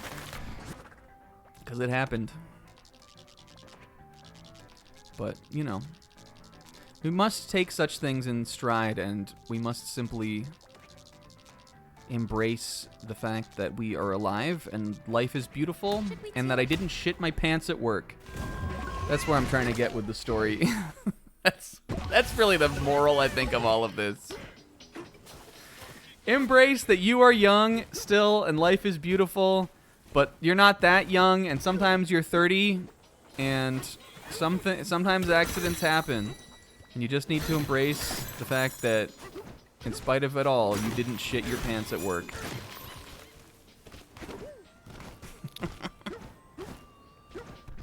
All right, we got to figure out where we need to lock in. What time is it? Oh no, it's almost 9. Actually, I'm not even that mad about that. I feel pretty fine about that. All right, what I would like is if this would show me where some of these bananas were. Crawling from the stone wall, unpilfered potassium. Let's see. This is the village. I'm imagining then that banana 7 is probably over here still. Let's come to Tall Fall Cliffs and see if we can find it. But that was my week. Monday, grumpy. Tuesday, gassy, but fed. Wednesday, stressed. Thursday,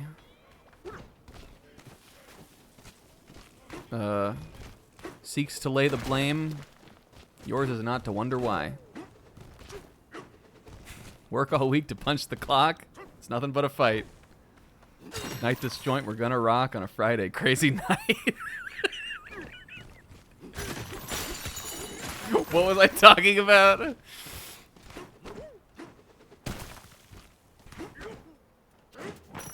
then the rest of the week was like fine. I worked Saturday. I have Tuesday off. I'm excited about that. Wednesday, I'm going to the doctor's office for a physical. Trying to get a lot of health. a lot of health and dental stuff done now for a specific potential plan that I'm not necessarily ready to talk about yet. But it's probably been about 2 years or so since I've done a physical. I do bi-yearly dental checkups. There's nothing more important to me than my nice teeth.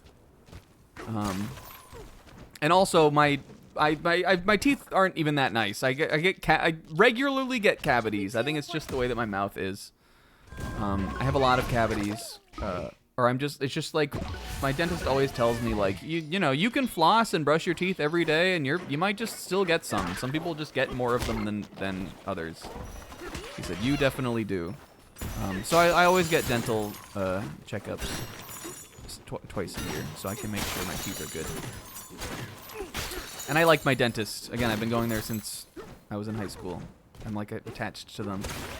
Literally, the dentist I see is the son of the dentist that I saw when I was in high school. He retired and he passed the practice on to his son, and so I saw senior when I was a kid, and I see junior now that I'm an adult.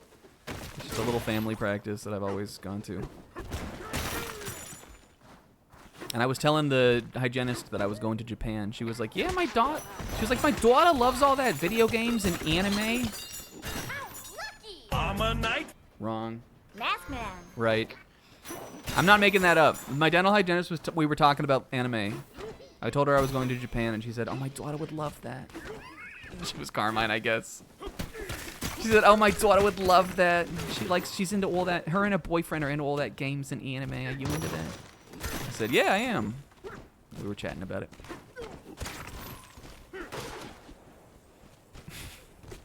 I'm not. That's what happened. I'm not making that up.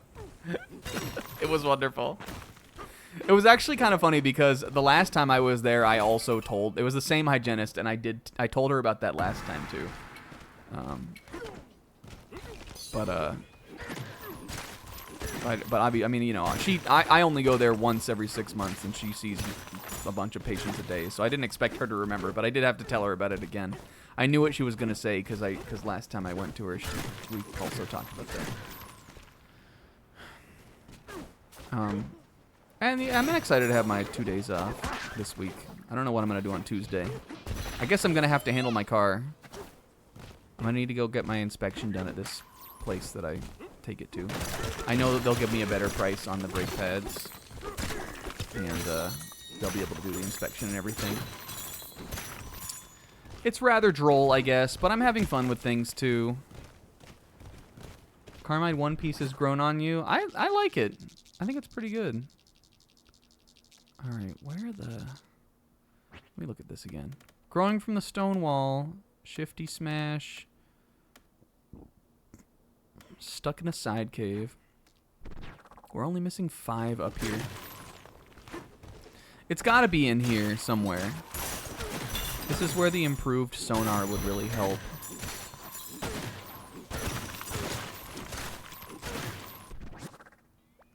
Did I get that, by the way? Use the map to see the banana number. You mean on here?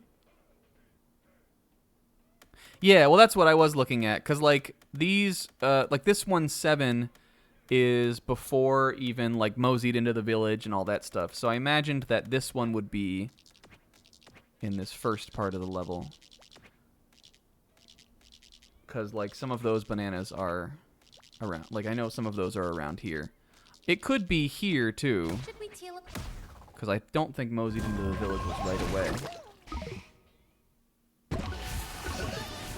L and R to toggle. Oh, right, okay. What do you mean? Bananas.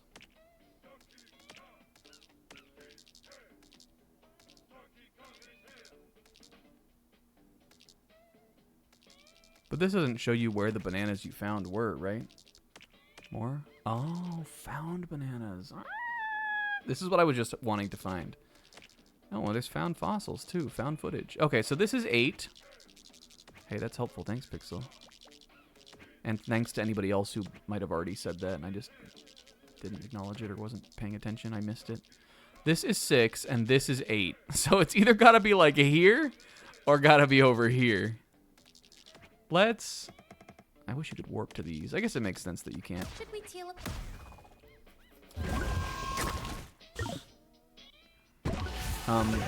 Anyway, things I've been doing for fun that aren't what I normally do. We talked about this on Sunday last week, but I started a Nuzlocke. And even more kind of fun than the Nuzlocke itself, I've been writing a little kind of thread that has sort of turned into a little story, sort of. There we go, I see it. And I'm gonna dig slop to get through here. Isaac called it yapping. Sort of call that, well, I'm not sure why, you know. I want to be the bigger man here, but I sort of think that that's unfair to me. And to all others seeking to express themselves. And that Isaac as an artist themselves should potentially be a little kinder to me specifically. Anyway, I've been doing a little. I've been yapping. I've been doing a Nuzlocke where I yap. Is basically what I'm trying to say. Yo. Oh, looks like the next one is right over here. I must have missed it. How the hell did I miss that? It's in there? Yo, Ren, Rosemary, and Aaron, they're my favorite commentators. Though I think the two British guys that they had for this weekend were pretty funny, too. I liked their banter because they were both British, as opposed to, like, if it was one British guy doing a bunch of British, like, humor and another guy who wasn't British. I don't think that would have been as good. But they played off each other well because they both kind of had that just kind of stupid, dry sense of humor. Anyway, the Nuzlocke has been fun. I'm doing it as like a kind of like a story a little bit. It's kind of how I always play Nuzlocks. I kind of make up little stories and stuff in my head about just the Pokemon and just some fun. I don't know. I'm always doing bits even when I'm not on this. So I decided we made this little group chat for just kind of the friend group for sharing playthroughs. So I just thought it would be fun to like use that for something. So I'm doing good on that. The little update, I haven't posted about some of this stuff yet, but I did beat Berg. And the Berg battle was cool. And I also didn't have any losses on Berg. And then I caught a new teammate that I'm excited about using because it's another one I haven't used before. It's like one that I want on like the main end game team if I can, if I keep it alive. But then I had my first mess up of the run, which was not a death. But there's a Pokemon, I guess I'll just say it. There's a Pokemon that I really wanted to use, which was Sigilif. Because one, I didn't want to, like, for that run, this is something I realized when I was already kind of in the middle of doing it. Unova has, like, a ton of, monotype Pokemon. And even though, like, for that run, it would make sense to get a lot of monotypes, because it gives you more options for, like, the way I'm playing. I just feel like that's, like, not necessarily totally in the spirit of things, and so I wanted to get some dual types, too. And Sigilif was one of the big dual types I wanted to get. I made this whole plan on how I was going to secure him, because he's on the encounter table that he's in has a bunch of Pokemon in it. Made this whole plan about how I was going to secure him. He's in the Desert Resort area, is the only place in the game that you can find Sigilif. And I was in the Desert Resort already, but I was using my repels. I was just trying to get some experience by fighting the trainers and stuff. And I didn't realize that I was trying to level up one of my Pokemon. I don't know how I missed this or how I messed this up, but I didn't realize that the Pokemon that I had out in first place on the team was the same level as some of the random encounters in that area. And if you're using a repel, and you're of level par or lower level than a Pokemon you can encounter, you can still encounter it. So, again, it was a 10% chance between 3 Pokemon. Sigilif was one of them, but I got into a battle, and whoops, Maractus. So, my whole plan is slightly, completely thrown off. Because not only can I not get Sigilif now, which isn't the end of the world, but I was just excited to use it. Not only can I not get Sigilift now, I was going to take the guarantee, like the fungus you can encounter on the map to get grass and poison out of the way, because I didn't necessarily want a grass and a poison type. And I was going to use that to, like, I had this whole plan on how I was going to kind of handily eliminate all of the types that I, you know, like, to get the couple Pokemon I wanted, I was going to try to, like, get some stuff done. I like Maractus too. I think it's a good design. It's cute, but in a Nuzlocke where I'm only going to get, like, 10 or 11 teammates, I don't really want Maractus. I wanted Sigilift. I had a whole nickname planned out. I was going to call him Dan Flashes because his patterns are so complex. No, so I'm bummed about that. It was a big mess up on my end.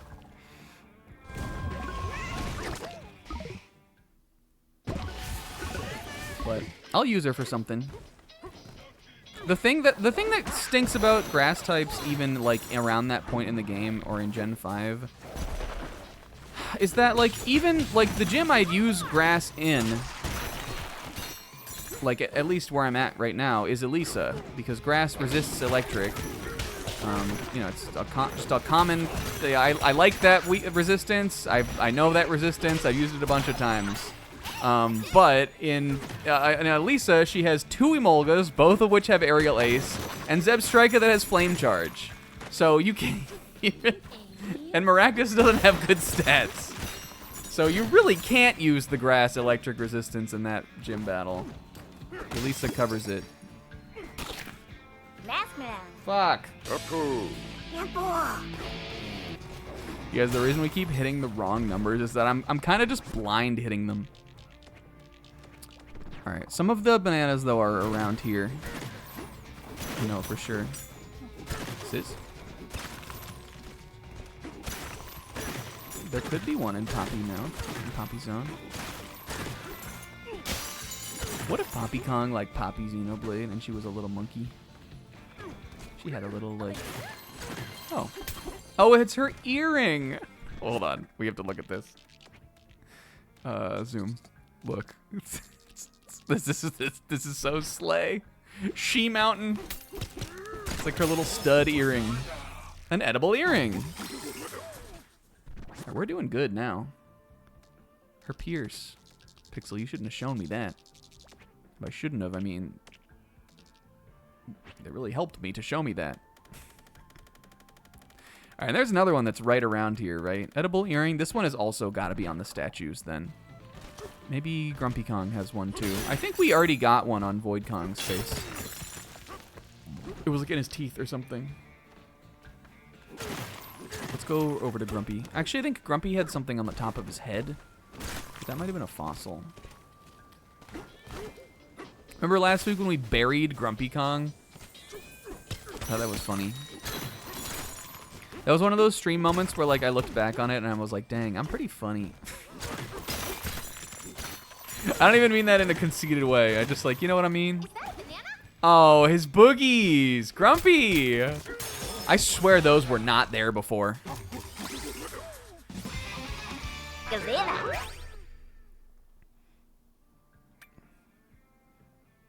But look, I made you some laugh slop. Kong armor. Let's just get this. Get it out of the way. Fuck health. I'm not getting health. Strength would be good. We'll want that for the next layer for sure, but give me that gold. But you know, I'm sure there's enough bananas left on these 2 layers to give me another level up. I'm sure, right? All right, now this last one's got to be on the tower, I would imagine. Oh, I'm done here. Wait, no, that shouldn't be right. Is it? 78 out of 79. Canyon layer. I don't see another one. Hidden banana? Oh. These wouldn't count, would they? Oh, I guess they do. I thought we had way more bananas to get in 301. Well, I guess we didn't. I guess I did some of those side areas and stuff like that. We're killing it. yeah, I guess we'll move on. Like, I'll get the wrangle up the last of the fossils, and we'll probably have a good hour or two for the Teleport there? next layer. I'm excited to see what it is. I'm excited for whenever we get to the ostrich one. I imagine that's the next Bananza we're going to get. And I know there's one level that's like an ostrich forest that seems cool. So I'm hoping that, personally, I'm hoping that one's next. Should we teleport? But I'll like be excited for whatever it is.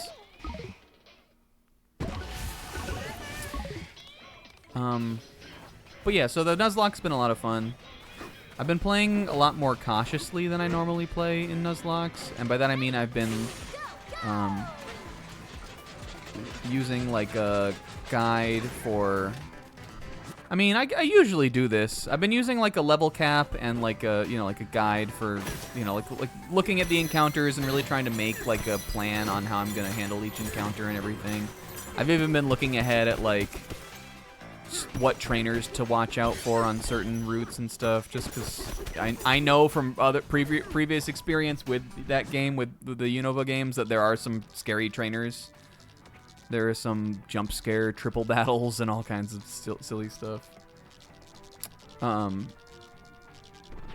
again, because I'm doing this additional challenge where my number of Pokemon that I can use is much more limited, I think that it's been sort of fun. And I haven't lost anyone yet. So I'm proud of that too.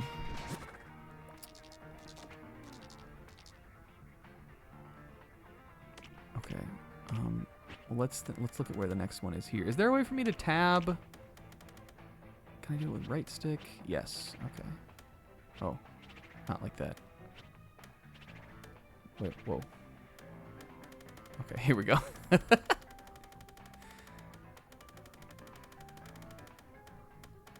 Alright, now this is 63. Beat Grumpy Kong counts for... I guess it's because we got that banana down in here. So Beat Grumpy Kong would have probably been this one. Then the next one is...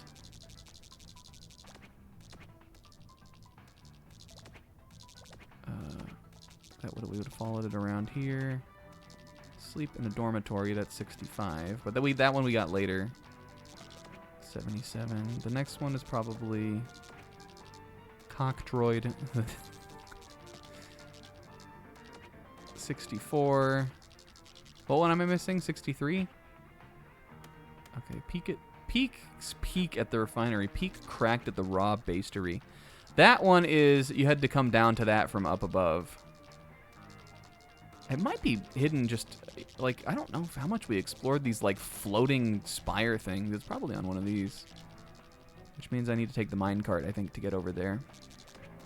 So let's go here. Now that I'm, like, again, now that I have hit a layer that is as big as this one, I'm understanding why there are so many of these little getaways. It's because they're checkpoints. They, like... Maybe that seems like, I mean, obviously I know they're checkpoints. Maybe that just seems kind of obvious. And I know that there are proper checkpoints too. There are those tuning fork things. But those are definitely meant to kind of like allow you to get around the levels. I guess they just also sort of happen to give you health and give you goodies and stuff.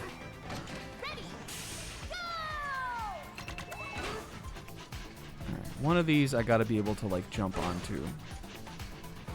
And also these seem fun to explore, so maybe I can... I'm not sure actually how to get to those. There's gotta be some way from somewhere I can just jump onto them. But here you can't, I don't think you can get out of this. Like maybe that one? No,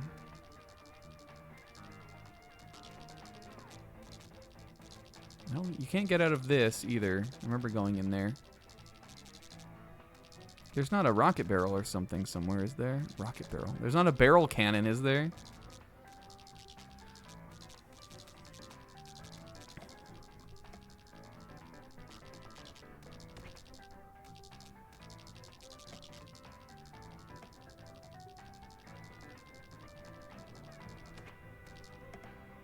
gonna try it one more time. I'm just gonna take the ride through.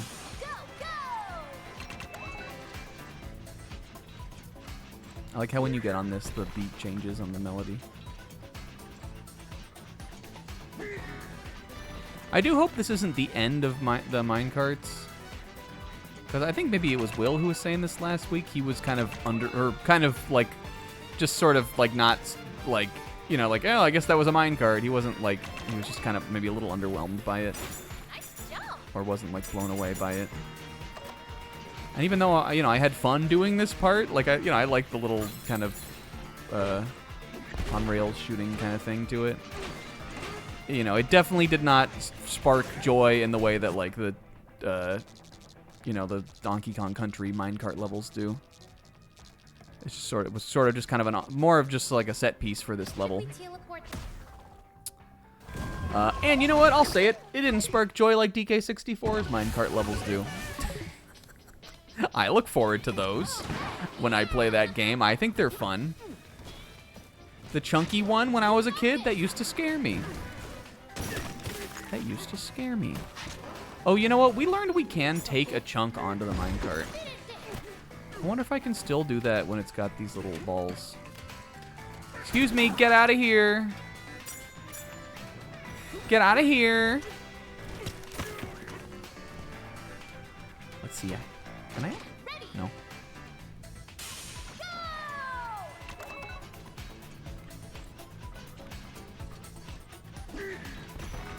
It looked like there was maybe one that got close enough, though. Not here, not there, not there. This, can I jump onto? Whoops. Press the right button, maybe. This is where, that's where the Triceratops was, I think. Dang, there's gotta be a way. Can you get into this as... Oop. Can you get into this as Kong Bananza? You can't. Big in my big minecart with my big ass. Oh, you know what I just thought of? I bet we can do it like this. Me ba bo be ba. I'm stuck like this now too. I bet that if we reset the terrain, I can get onto this.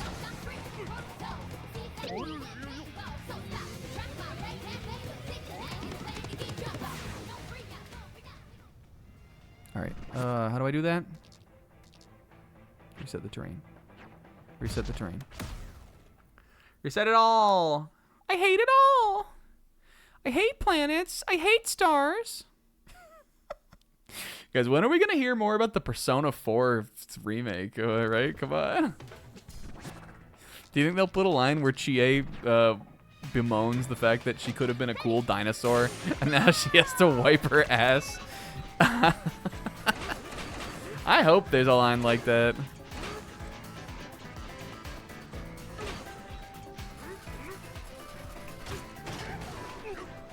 Fuck. I can get onto that. Is there a way to, like, grab her mid-air? This? Can I grab her? Can I have it?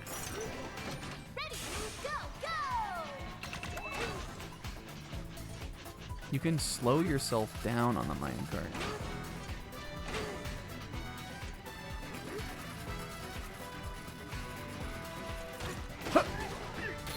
Yes! Okay. You can haba. Now what does this do for me? Anything, really? I can get over there.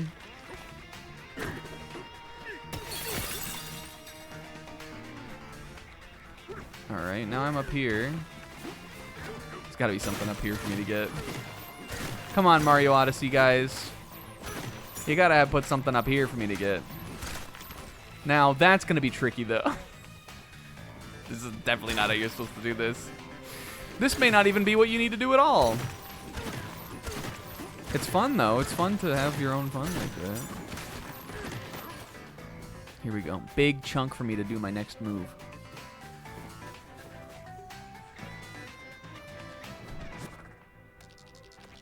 Yeah, so I can get on to here.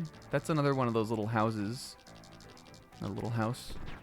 Will, I didn't know you could jump out of the minecart either until last week when I was trying to incorrectly get to that like other part of the layer 300, I learned that you could. Here we go. Some gold, extra hidden gold for me.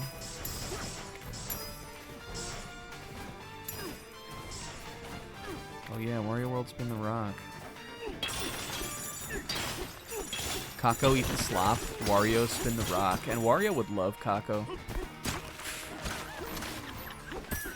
I'm still having fun with 100 line too.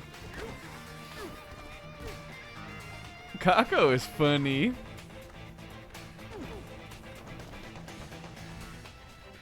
Alright, now that I'm here, can I... Well, from here I would like to get over there. I'm feeling that now this is maybe too advanced of a maneuver to yield the banana, but it's also possible that I've done this the wrong way, and there's just another way to get to some of these.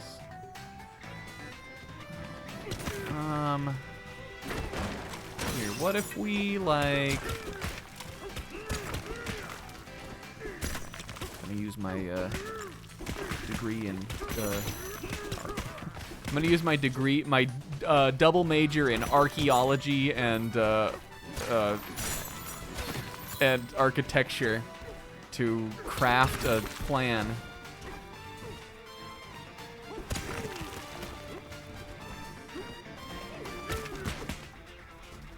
All right, now let's grab a chunk.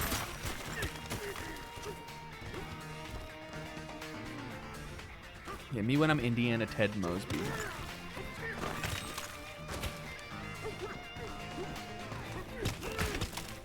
Indiana Mose.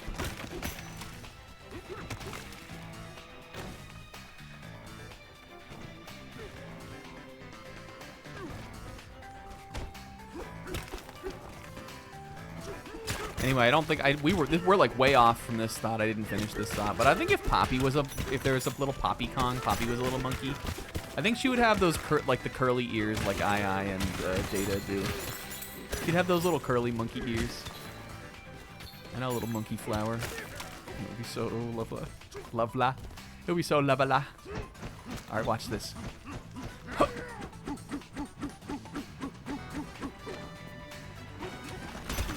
my god, he's so fucking goated with it. Did you see that? I'm cracked with it.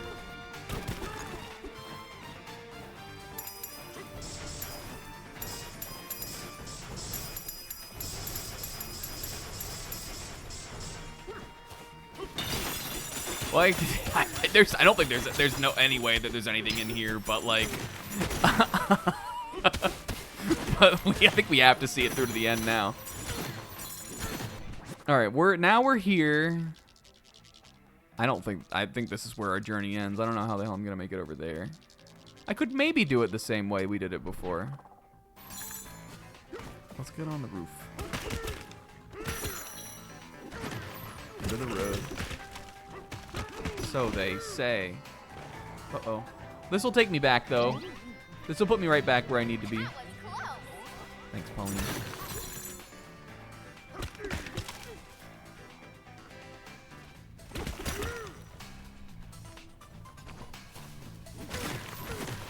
There's nothing up here, is there? Other than a cool big chunk. Sis would love this. I bet Sis didn't find this. This is like a Dark Souls drop. This is like a room you would drop down into in Dark Souls and you would die at the bottom of. Speaking of the speedruns, or Zebra asking about that, I've seen some crazy stuff you can do. I don't know the input to do it, but there's a way you can, like, you know how in like Sonic or something, sometimes you can like infinitely jump.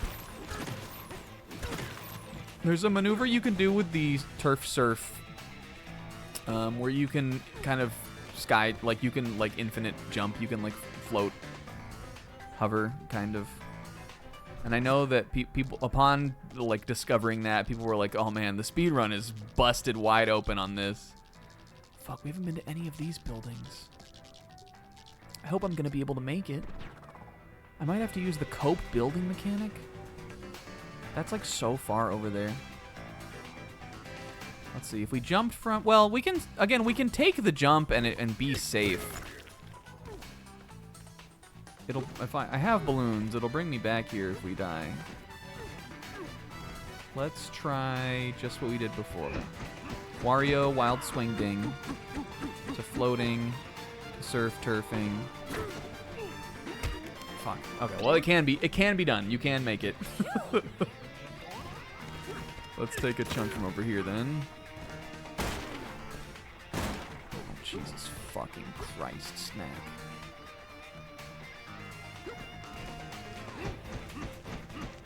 Whoops.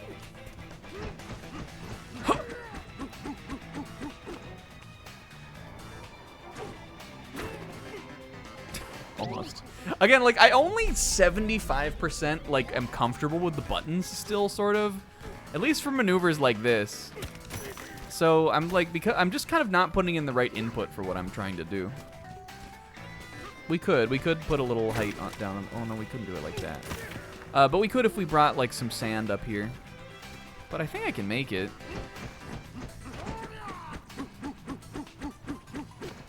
I don't know when we need to start with this. Here we go.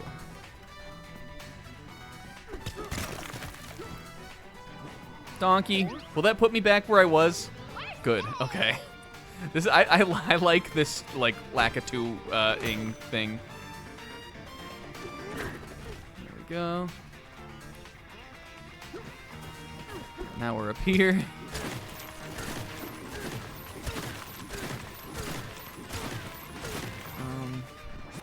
Is there like a little house in this one though?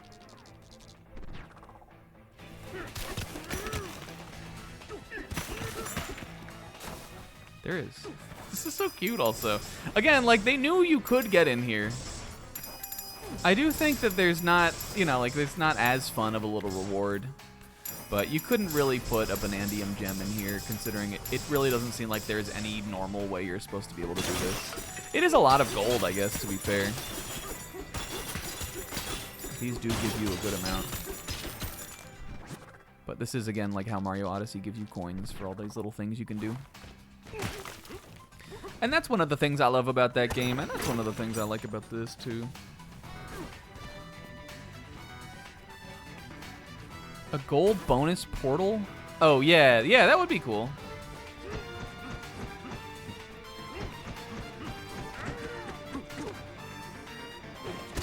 Oops.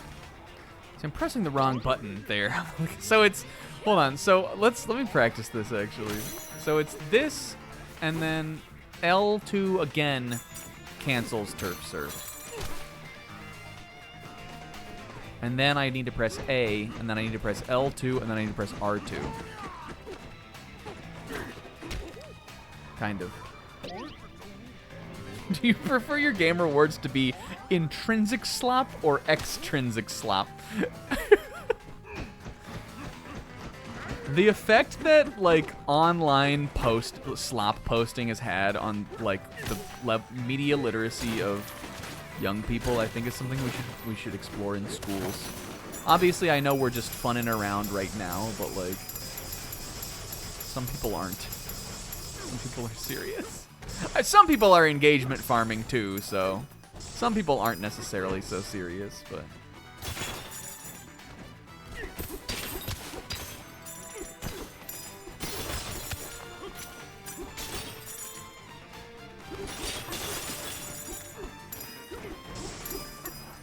do I love slop though? I love calling things slop. I'm a believer in like, in my age, I have, and this is possibly not a healthy way to live. In my age, I have become a believer in the idea that things that are viewed as like objectively, or not objectively good, but things that are viewed as consensus good by the majority of like people who engage in like a hobby or a fandom or something like that. I'm a fan in disregarding something that doesn't, like, disregarding something not having those like kind of consensus good like elements as like needing them, if that makes sense. I guess what it really comes down to is like, you know, just this simple universal truth that you just like what you like, and it doesn't, and like you don't like that you like what you like, and you don't necessarily have to like something that you like less because it like does something, it like makes like a it makes like a faux pas that like is that most people would consensus agree is like lacking, leaves it in a lacking way. For instance, I mean, we're playing Donkey Kong right now. Oh, monkey in the room, DK64. Does it have design conventions that like I would say maybe the majority of people who like game criticism and game design would say are faulty? It does. But like, does that matter? Like, because I like it? No. And should I, as someone who likes it still, then become annoying about the fact that it doesn't have those things? Now that's where I think universally the answer is yes. That is where I think people aren't exploring this enough. As someone who likes it, is it my responsibility to become annoying about that? Even if it's sort of like tongue in, for myself, even if I even if no one even if I never let anyone else know exactly how I feel about it, which is sort of how I am. I kind of like my truest opinion to be something that's just for me. I kind of like my true feelings. This is maybe a frustrating element about your boy, but I kind of like my true feelings on something to kind of just be for me in the universe.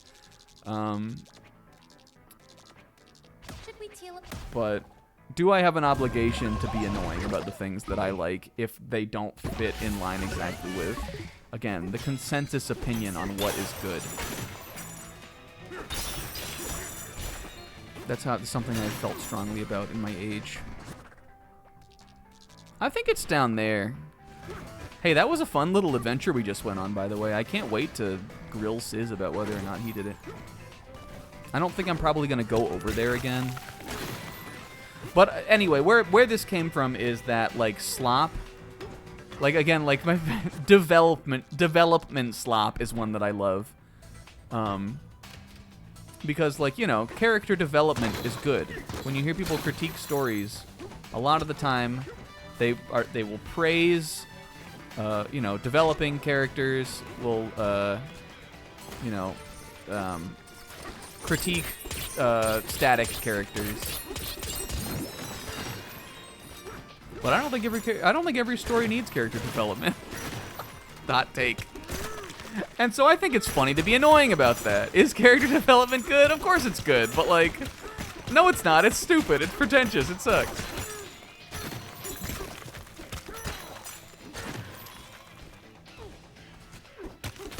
If I cared about trying to change the way that people see things in the world, I would say, again, there are a number of different ways that one can tell a story or write a character or make a game or anything. But I don't necessarily care about it to that degree. I more care about just being annoying about it. And so that's where I'm gonna. That's the little avenue and where I'm gonna live the rest of my life, I think. It's not my place to change the world when it comes to critique.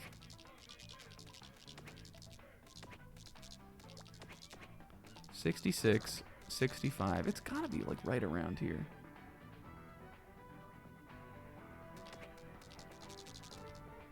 Or it could be down here. Have we ever taken that? Where does that go? No, that goes through the little... That goes through the scary zone. Are we going down to go up in this one? No, we're down. We're just down and we're going around. We're sort of going up and down and all around. Speaking of media that I really like. City the Animation came out today. I hope everybody has watched it. Because if you're uninformed, I know Naf recently caught up on the show. This is City Sunday. And this is where Snack talks about the episode, and if you haven't watched it yet, sorry. There was City today. I thought it was a fun episode, though I did think some of the segments went a little long. I liked the Tsurubishi one, where he went on the epic quest to make delicious fried rice, but I thought that one was a little long. I did think it led into some silly stuff like later on though. I wonder if it's down here. You can go down here. It's cool down here.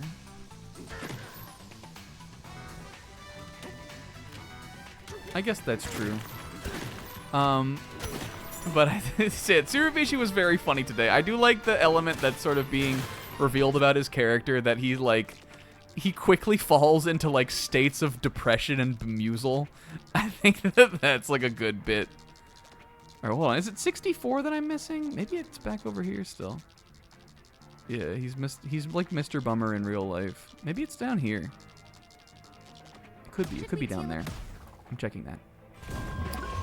But that one was still funny. I liked that the quest got like that one. I think I kind of had an idea on what the punchline was gonna be from the like pretty early on. I was like, oh well, you know, it's good. The punchline is gonna be that they're gonna go to all these lengths, and it's just gonna be like you know, in spite of it all, it's still fried rice.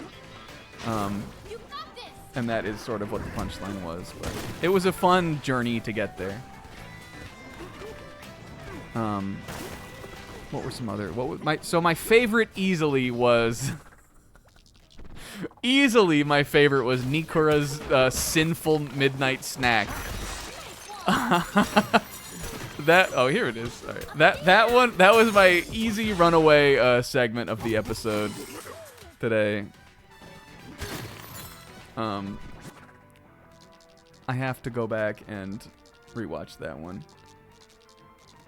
Because not only was like the language, just like the way that it was told, super funny, but just like the meticulous way that she like went about it. It reminded me of, oh, we're done also. Hell fucking yeah.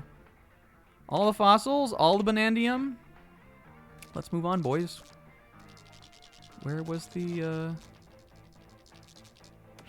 where's the way out? Well, it was over here. Oh yeah, you're right. Well, we can buy the clothes over here. I loved that. I got a big laugh out of me. There was a big smile on my face that whole segment, and the entire time to myself I was going, oh. I was going like, oh. When she started dipping her tongue into the flavoring packet, that was where I lost my mind. And I thought the punchline was really funny on that one, that she just like went on a midnight snack bender and went and ordered Chinese food. Hilarious character. I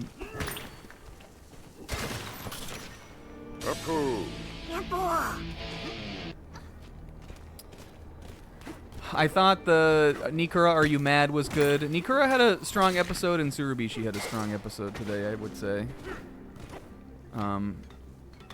That one was short-lived, but the most puzzling thing about City to me is the fact that they all live in Nikura's apartment now, and it was never really explained.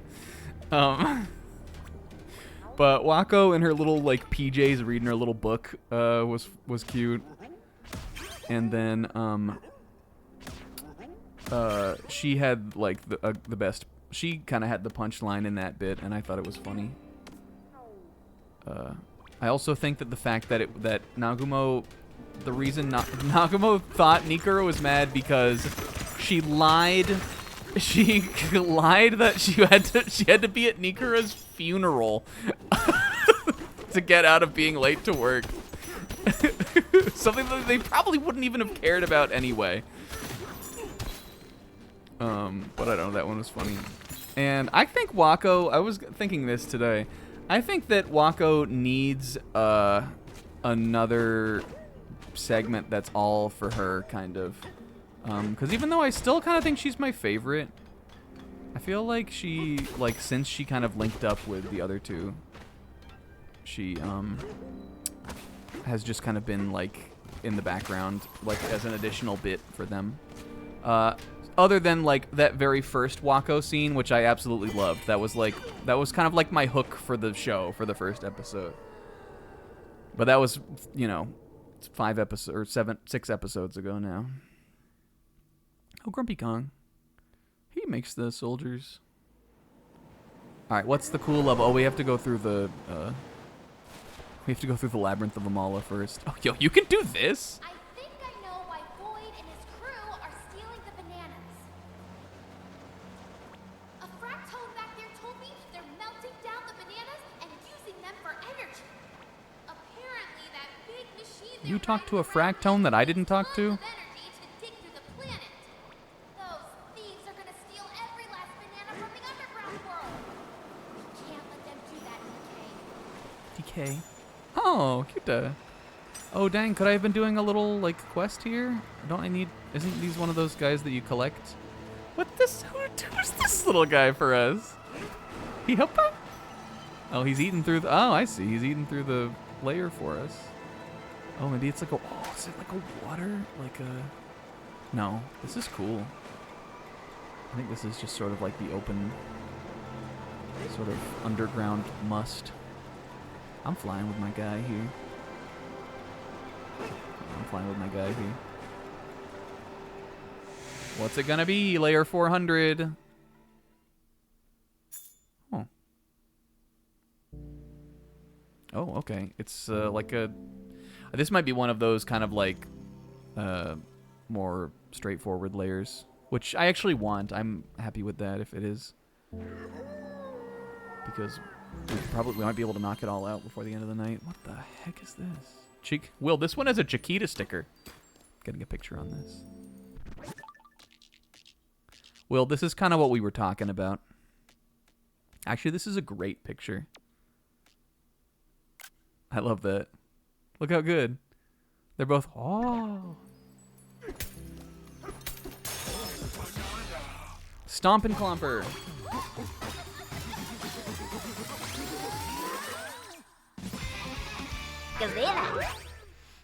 Anyway. Be annoyed. All right, we're no matter what, we're saving. Yeah, maybe is this 2 ways for me to go? Yeah, this is Xenoblade Chronicles. You're right, Naf. I'm with you on it. There was more I wanted to say about City, but let's talk to this guy first. We'll keep talking when we get into it. Road forks into 2 paths ahead. Oh, I get to pick where I can go. You know what I'm doing, guys. Say it with me. Say it with me. I'm going left, Kit.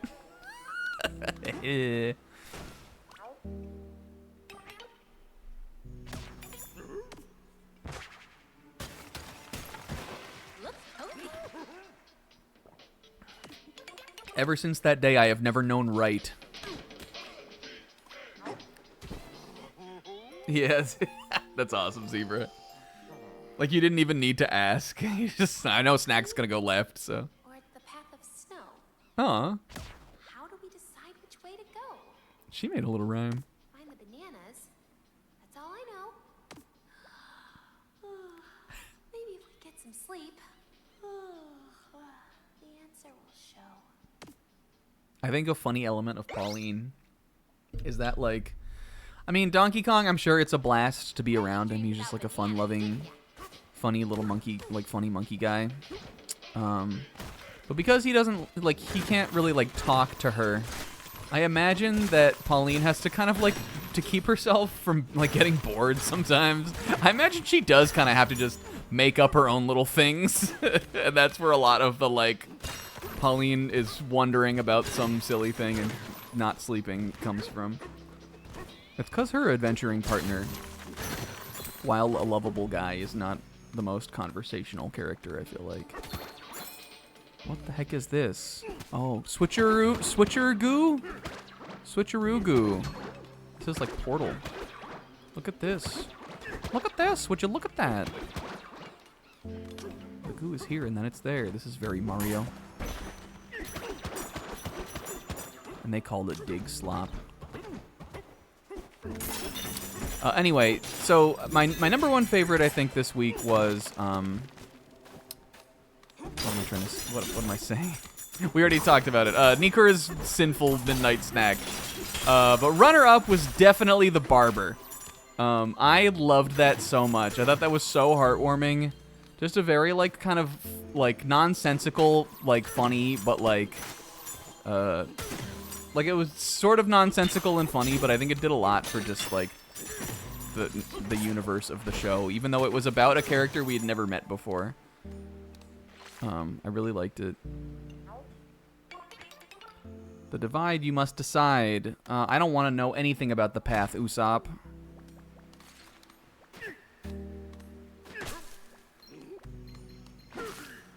Dang it. He blocked me. This path, that path, right path, left path, hop, hop, hop, hop. I also think I have some theories here. I don't know if anybody else has picked up on this. But I think that what it seems like is, I think that the Makabe mother is an explorer or something. Is what it seems like to me. I don't know. Has anybody else like picked up on that? I'm sure she'll appear at some point. But she seems to be like some kind of archaeologist or explorer. Because Tsurubishi has a bunch of weird like artifacts in the cafe, but also like he was paying the guy with them. And they mentioned in one episode that she was on an expedition or something, I guess. Which I mean, like that makes sense, but you know, like maybe that's all that we need to know. But then I also think that that Matsuri talking about Egypt today, like maybe her mom is in Egypt or something.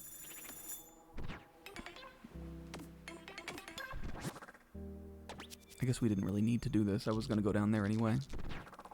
Something for me to spend my gold on. So I'm interested to find out about her. I'm sure she'll appear at some point. But yeah, that was good. The quiz show was really funny. I found it extremely funny that that was, Zebra, I don't know if you felt this too, but the bit about the quiz show, that felt like Gintama to me. Maybe it's just because, you know, there's a quiz show where the bit is that the questions are ridiculous in Gintama, but that felt like Gintama to me.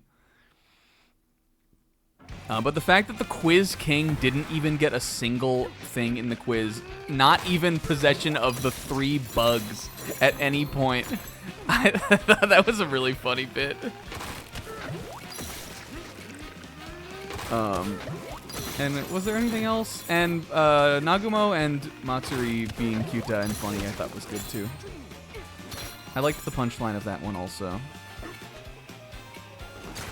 Where it's just that she's a dumbass, kind of. Oh no, I'm gonna fuck one up for the first time. Oh, we're so fucking good.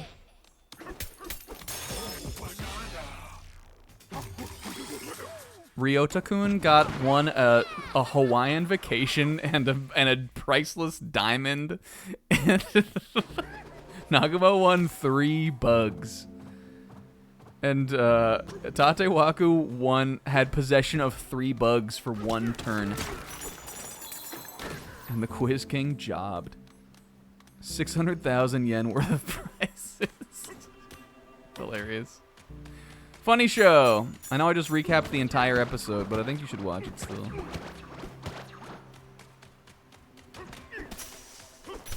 And I can't wait for Sis to see all the funny clips.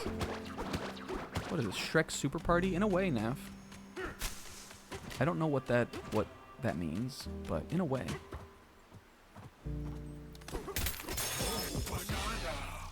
Safe landing, switcheroo. Is this? Okay, this is still.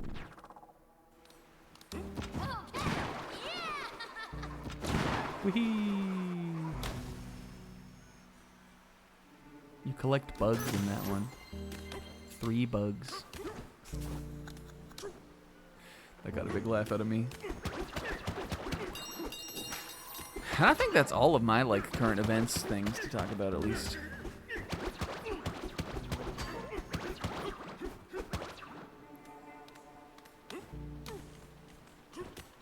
That's all my check boxes. Oh, we gotta get that guy up there. I think that was, speaking of quiz shows, I think that was Mr. Quiz up there.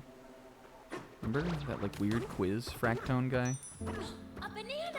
Yeah, I love that he had a shit list. Like, actually, it wasn't a shit list. It was a list of like It was like a positive list, but he was introduced it like it was a shit list.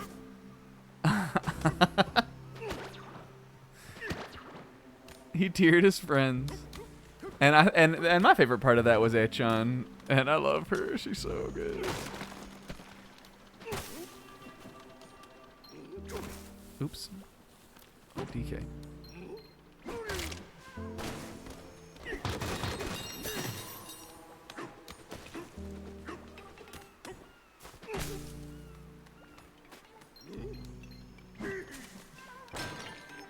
We killed his ass. Welcome, one and all. It's time for Quest Tones with Quiz Tone. Ooh. Ooh, I like this. Yeah, Pixel wanted to know about the Pokemon quiz or something. Ready to begin? Here we go.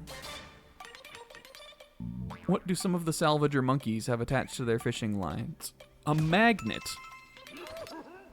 You got it.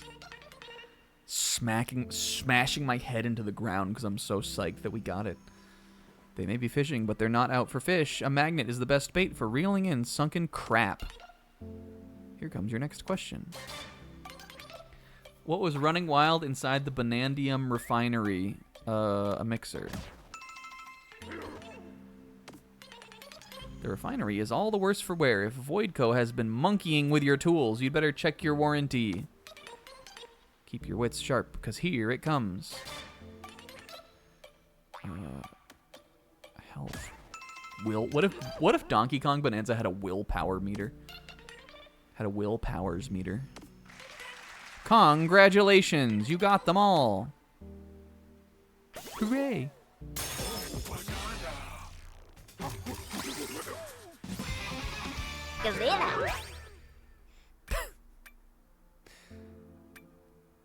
All right, what were we working on? Punch power, I think. Yeah, his the willpower gauge, and it's like that sprite where he's like looking sheepish. He's making that like, did I do that face? All right, so we've been. There might be another, but oh, I didn't go in there. Why didn't I go in here? Did I run right past it? It seems like I've been down here. Pauline's singing that and balancing on a spinning monkey. She's insane. Great switcheroo haul. All right, here we go. This is what I wanted. It was a little puzzle challenge with the switch goop. There's no... Sis has got to remember that even less than he did when he played Justice for All, which was not at all.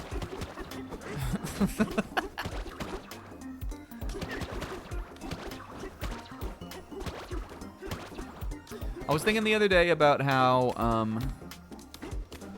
I feel like I was doing really good on the like snack branding currently. By that I mean like when it comes to like, you know, we decided like for... Oh. That was weird. We kind of decided to like play like weird Friday games on Sunday for a while, but then this came out, and so I sort of feel like I diverged from that. But I was thinking about that the other day, in specifically the frame of mind on like, how long will it take me to get to Ultra Despair Girls now? I was sort of thinking about that, and then like from there I was like, well dang, how long is it gonna take me to get to Danganronpa V3? And the reason I thought about that just now is because of how long it took Sis to get to fucking Justice for All. I swear it was like 3 years. Maybe 2 years. Over 2 years, maybe not 3.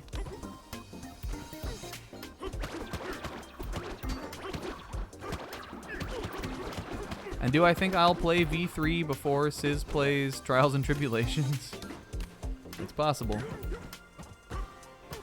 But don't let him hear that I said that. Even though he... Well, that was silly. Even though he would probably also say it's possible.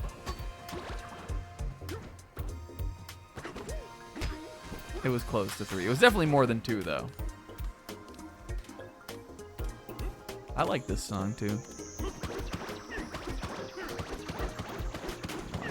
make a little platform for ourselves with this. Now we want to dig down. Ooh. I hope I've left myself enough room here. Ah! Yeah, I also like this. This is cool. This is like a clever way to use the digging mechanic. That isn't just digging. Is that the last one? Or is there one more in here? No, we missed one. Let me go back up this way. Because this is where the first one was.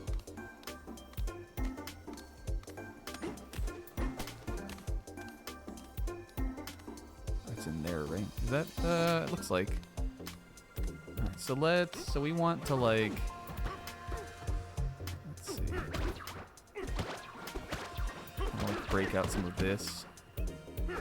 I need a way to get in over there still. I think I can do it with this much left though. Oh, I need to just make sure I'm like. Fuck. Oop. Oh, donkey.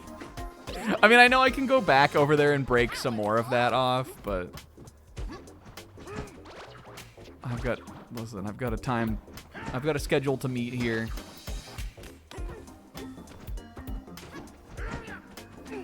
There we go.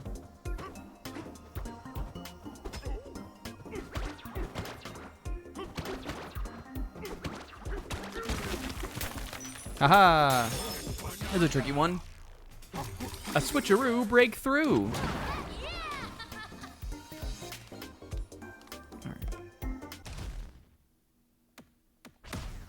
Return to layer. What was needlessly hard about that? We couldn't have simply just climbed the wall to get over there.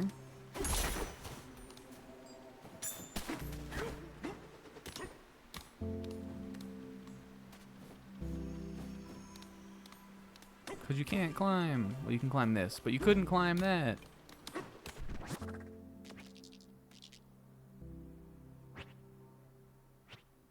Bow, bow, down, bow, bow. What? The lower block that was like purple? Oh, is that? Oh, did it come from over there? Well, I forgot about that. I liked the way we did it though. All right, we gotta get Mama Eel here.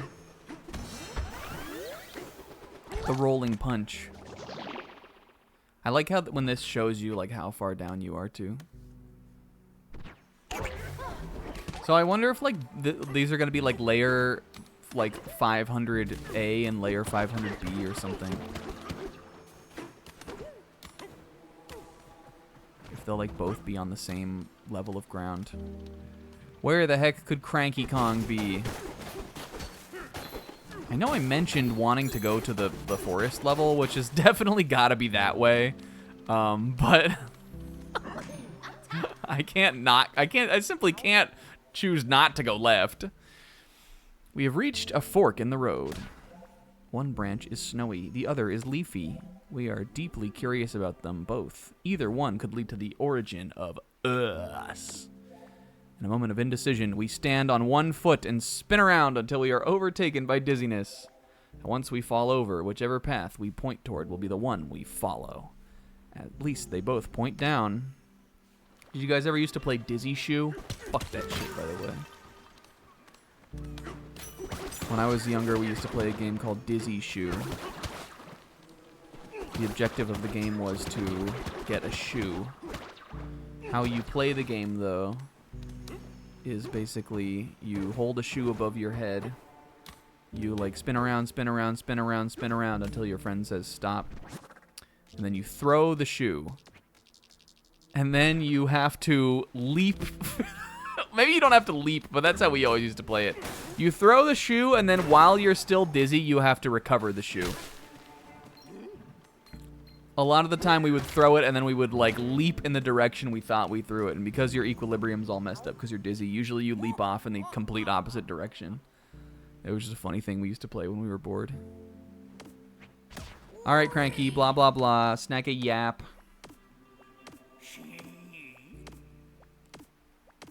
I'm thinking Phase 4 of the Marvel Snackiverse. I'm thinking Snack a yap. Snack a child hooray. Snack a Shara. And snack a Donkey Kong in his bed. Snack a haha sleep Donkey Kong in his bed. What do you guys think? Hey, I wanted to go this way too. I wanted to go left, kid.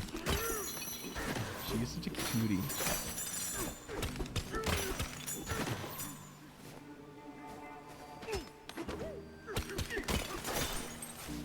You like the haha sleep one? Well, yep. Guess what? That was Zebra's idea.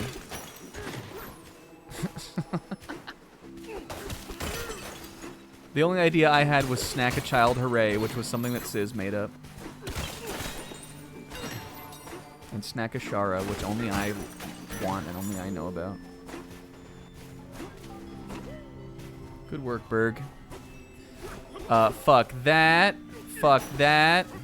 Fuck that. Definitely fuck that. Fuck that. And oh, last but not least, fuck this. Nature is reclaimed. They call me Berg.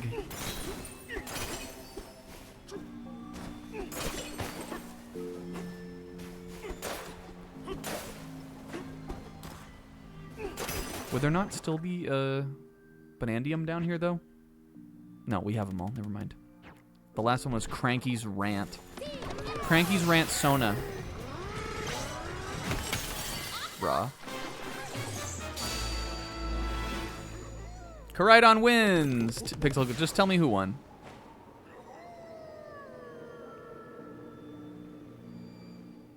They call him the modern day William Tell. They call me the modern day William something else. I guess I won't say it. Not the horse! Yo, let's go!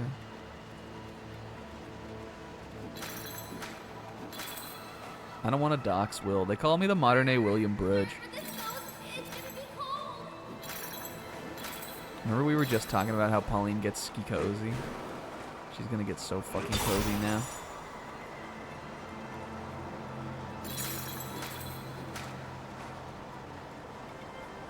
Look at this also. Ouch. I wanted to do like a breaking spin. You guys, I think I left my water bottle at work. I don't know where my water bottle is. I've been drinking water out of a cup. Drinking out of cups.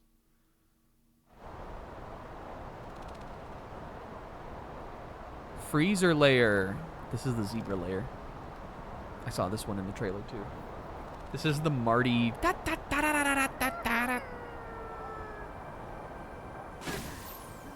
Cold Colt Crest. What is the... There's already zebras in the ground.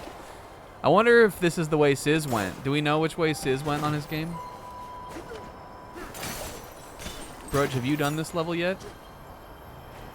Instantly jump off the path. Did he go left because he knew I would? Oh, I don't want to be down here yet, though. Should we teleport? Should we teleport there? Everyone but Will went left. Kit's influence.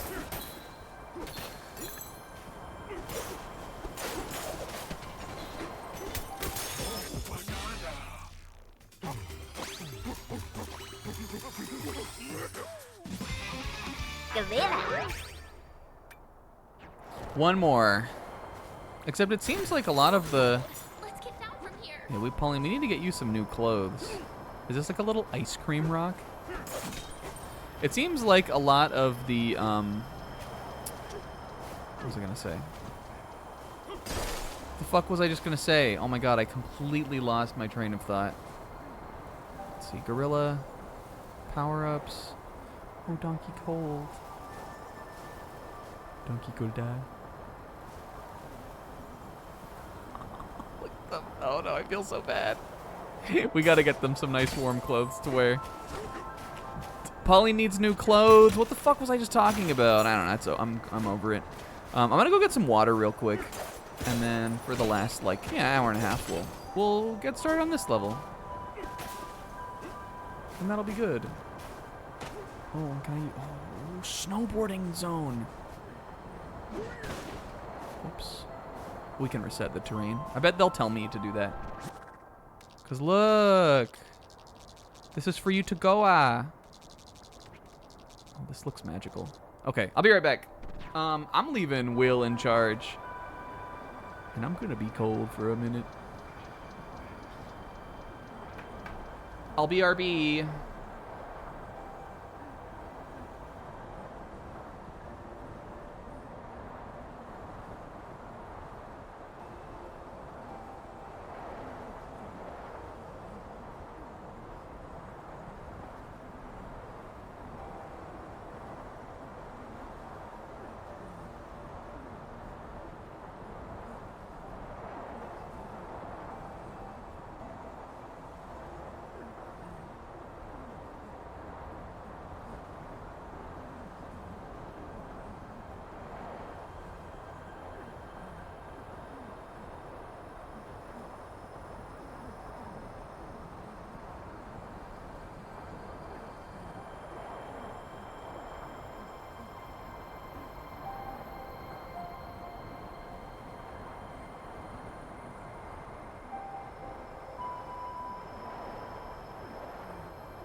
I'm Betch, and look.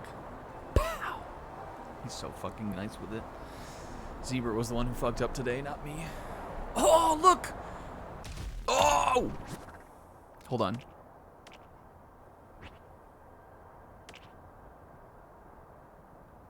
T-Rex! I'm about to have to give Comb another warning. What else do we have on here? I'm not sure what the main fossil is. What does that look like? Oh, that could be, one of those little, you know the thing that Lileep is? I don't remember what those are called. Those little kind of like fan sea creature things. I think that's what that is. And then, I'm not sure what, maybe it's a bug or something? Is it like a wasp? Fossilized amber bug or some shit? I don't know. Did I give Will the shortest in charge of the year? Possibly. But, you know, hey, look, you got it. You got one. Someone get me a Shuckle card. And Zebra's stand in the hall. And I haven't heard from Zebra. I think he went away. I think he's out there. Remember, I know Zebra recently was talking about getting into TCG Pocket. Zebra, you should do it. Everybody get into it with me.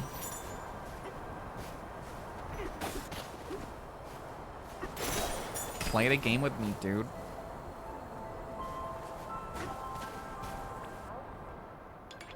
So much snow. Put on a stunt show. This is a great spot for snowboarding. How? Snowboarding. Point your peepers, peep your poppers at that big slope. Let's take a screenshot of that. It's a perfect spot to try this out. Just grab a chunk, then use ZL to turf surf down the snow. Any other questions? How? No, I know how to turf surf. What am I, a literal diaper-wearing baby? Whoops. I don't know if maybe they wanted me to use that.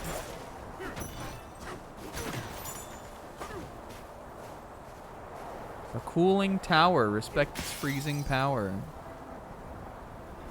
It does seem to demand respect. It is raw looking. I like the glowing eyes.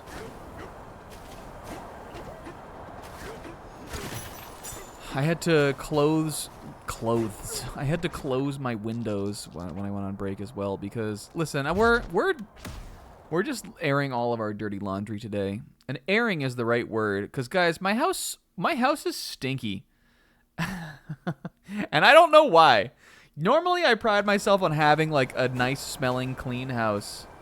I think it's because even though my trash wasn't even full, I ate some broccoli the other night, and then I threw some of it away. It wasn't very much. It was like a couple little florets of broccoli that I threw away. I ate a big bowl of it. I just wasn't hungry enough for the very last couple pieces. I don't know if just those couple pieces of broccoli, and I think I also threw away an onion that was been in the fridge for too long, but it was in like a plastic bag. But something I think in my trash like stunk the entire apartment up. I woke up today and I was like, what smells? And then so I took the trash out. I did the dishes last night, so it wasn't like, you know, the dishwasher. Oh, sea lily, I guess that's what they're called. But then I went out earlier, and then when I came back, I was like, it still fucking smells in here. So I turned the fans on, and I cracked all the windows, and I sprayed some air freshener. I hope that fixes it. My house was stinky.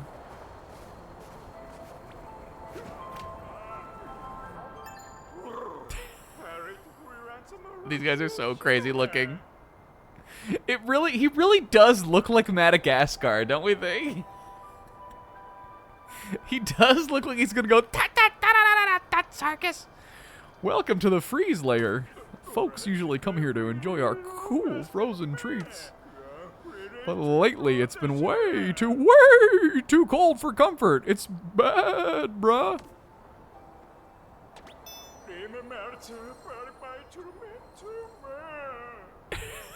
His voice is also insane. Can you cross the crumbly bridge and see what's up? That'd be sweet. The voice is really funny. We gotta get a look at this guy. Oh god, look at his pleading eyes.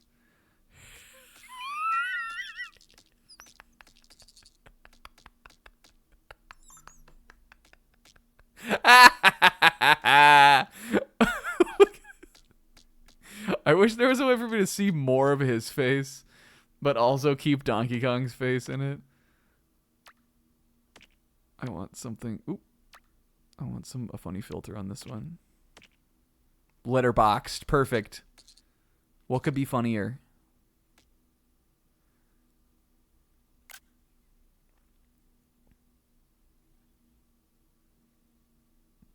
There's only one other cartoon zebra that looks like this.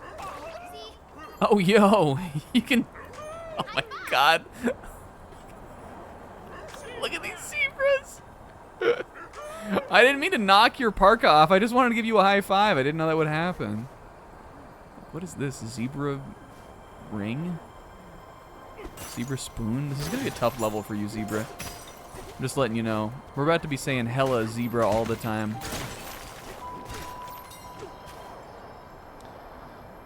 Tempura seaweed with togarashi. It sounds good. Did you get that at, like, the Joe's? Get that at a Joe's? Sounds like a Joe concoction. Yeah, we're finally gonna get zebra lore here. Alright, let's go inside the little home here for us. Sorry, bro, we're out of Choco Bananas. Aw, now we're sad.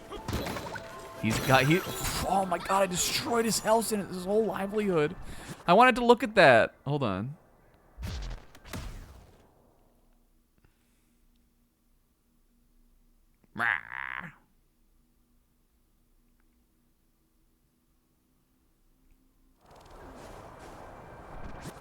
Oh no. Well, I can just jump off the side here. Also, it looks like there's... Probably should explore this just while we're here. Dang, we only used, ow! Kabuto once. What a waste of a soundboard clip. Only the people who were here literally today know about, ow! Kabuto.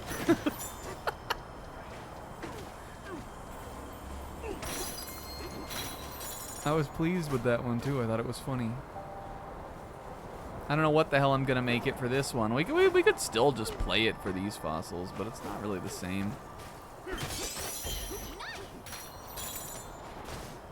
What's one we could do for Sea Lily? I was gonna say he's got like a boggy bear house in here. Oh, Lilymon, that's good. Look, it's frozen banana ice cream. You can get it from Seabread Town. He's got his little freezer here. He's got his little things. Even the freezer is zebra. It looks like a zebra. It's got like a zebra mane. It's got a little horseshoe on the... Funny.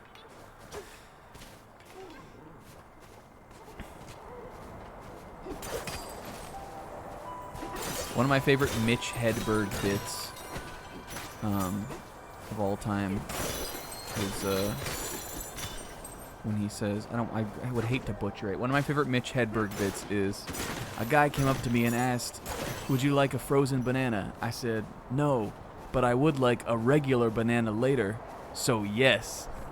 That's one of my all-time favorites. I think about that all the time. Just something about it is like so like my humor. I mean, I know a lot of Mitch Hedberg jokes are just like that kind of, but that one specifically just like tickles me kind of.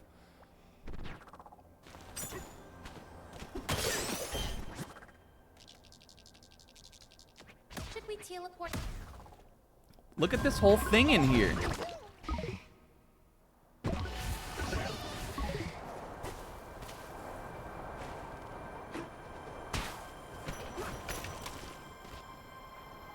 I didn't mean to do that. I saw a banana in here. I guess we can just climb up this wall.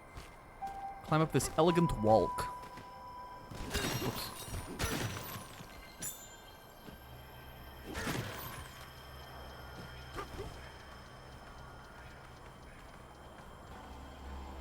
I was like, you gotta respect the craft, dog.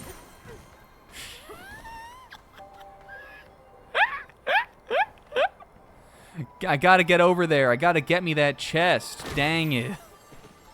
I have no idea where I am in here. I'm not ready for in there yet. I'm going back to the top. Help me. Should we teleport there? I gotta learn. This is good tech to learn. This, like, roll and then press R again to get out of the roll so you can grab. Because if you roll, you'll bounce off. If you roll, you face plant. If you flinch, you die.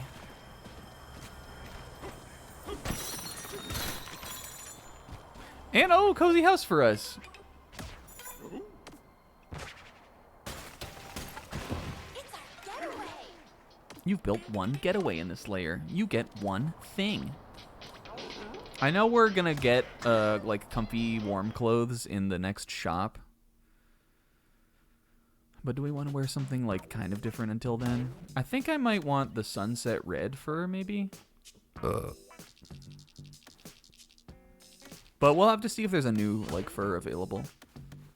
Dark blue breeches I'm fine with skipping because these are just like jeans. And actually, you know what? We're not gonna change because this I don't like. This is too much. They look good like this for now.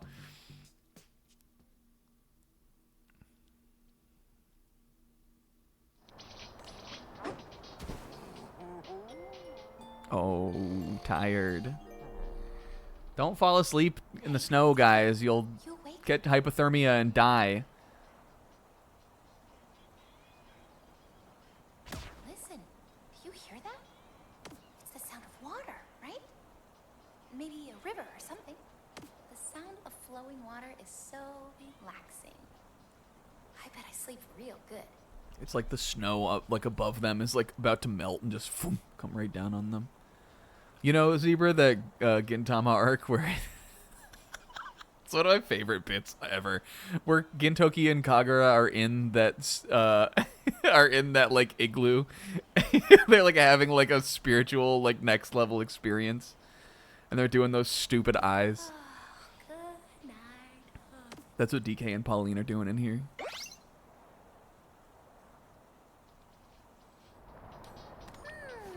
some good All right, and we got our first red fossil.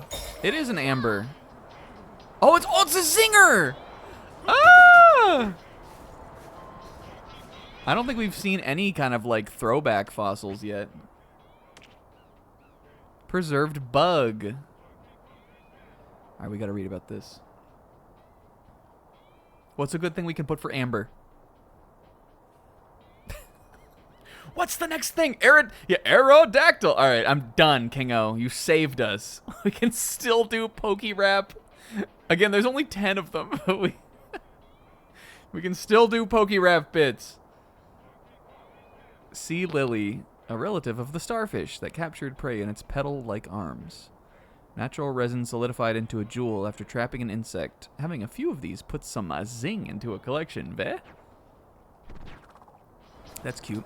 I guess we hadn't like seen anything yet, but I'm kind of because like, you know, there's fossils and shit.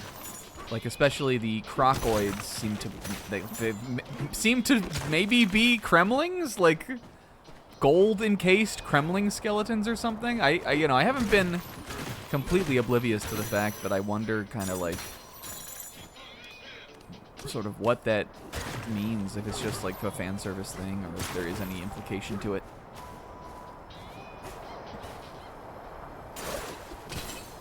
Where am I? Okay. I want to keep doing this snowboarding thing down here though, just because this is cute. I know this is sort of like so aggressively on the path, and we regularly so aggressively don't stay on the path. But whatever, this is fun. Oop. Watch me here. Welcome to the village. My name's DK. I like to throw big shit. Pa! I didn't even... Oh, all right, hold on. Didn't even do it. Ping! Crumbly bridge. It is Oh, it is extremely crumbly.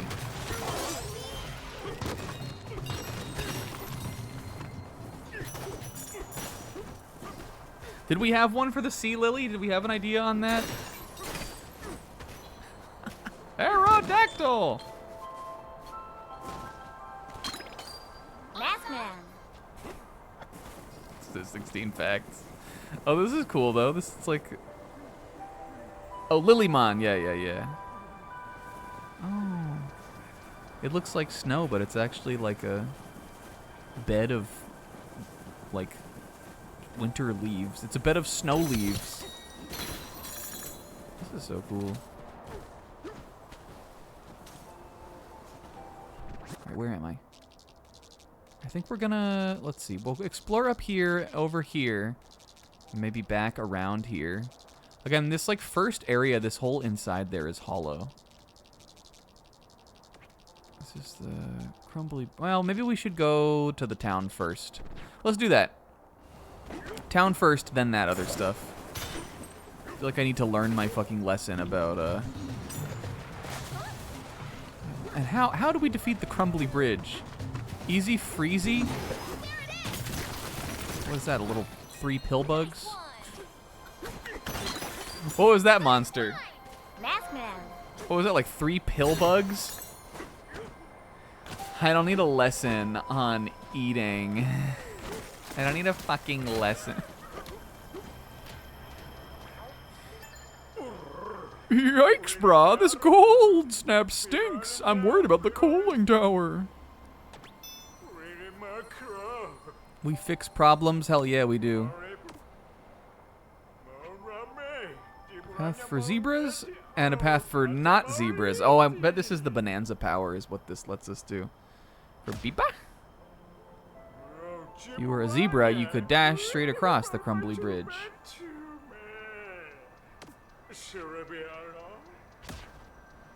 Oh, God. If you're not a zebra, you gotta take this life-risking, fucking treacherous, shitty path. The bridge is way too fragile and, you know, crumbly for non-zebras. Zebra, were you able to just walk across that bridge without having to get anything on the game? Did it recognize that, like, did it, like, read your vital signs? Did you have to plug your finger into the Nintendo Switch 2 vital sensor? And it understood that and you could just go across it? Good. Good. When we try to cross that bridge, it crumbles and collapses. This is a pixel line.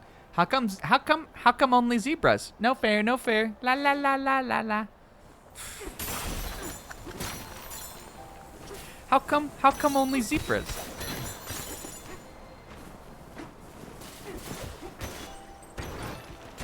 Oh God, I destroyed someone else's whole fucking business in there. Alright, well, I guess I gotta go down here to the shitty path. What's up, dog? Want to make a barrel cannon? Yeah. Yeah, I do. Did he become the barrel canyon? Cannon? Barrel cannon canyon? If there is a barrel cannon canyon, like, throwback level, you would imagine it probably would be in here. I'm a little bummed that it seems like they're like, I thought there might be kind of like a fan service throwback in every layer, or like every like big layer, but it didn't really seem like there was. This is, or not Barrel Cannon Canyon, you know what I mean. Snow Barrel Blast. I'm the biggest DK fan.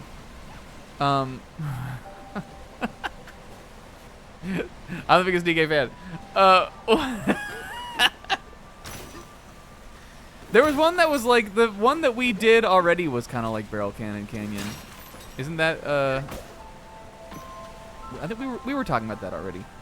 I'm a little bummed that, like the giraffe layer didn't have a, like a throwback fan service level. Whoa, Mondo, cool. And hi, Sis.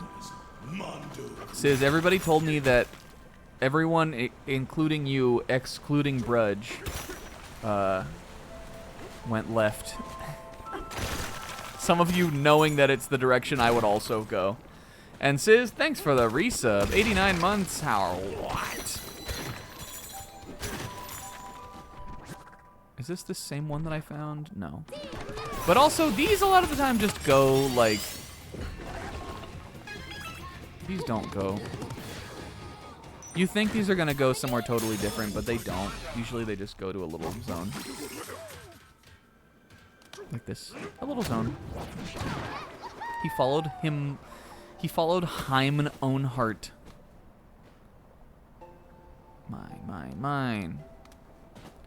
What do you want? What is it you're asking for? This? This?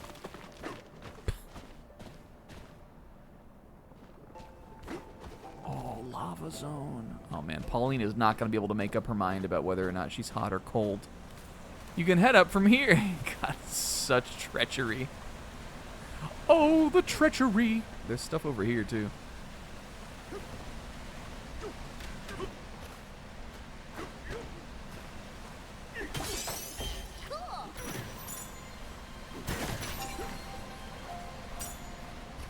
I think if I, like, again, if it was just like, if there hadn't been a directional element to it, and all that it was like, do you want to go to the ice or jungle level? I definitely would have picked the jungle level first, but they wrote me out of having to make a choice because one of them was left. Punch power, hell yeah. I don't know if we'll need it in this level though, but I think it'll be useful for later. The snow is just easy to punch through, I guess.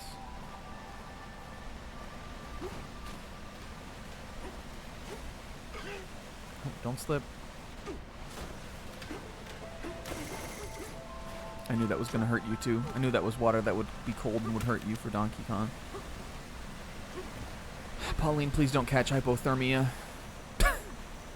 It's a real risk.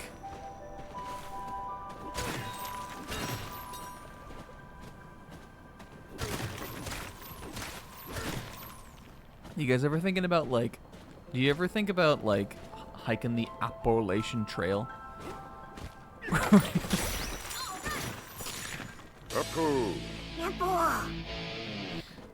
We are, Sis, we're on the way to the town. We took the slow path, even though I'm sure I could have like jumped like up over this. This reminds me of Skyward Sword. I just got like huge Skyward Sword vibes.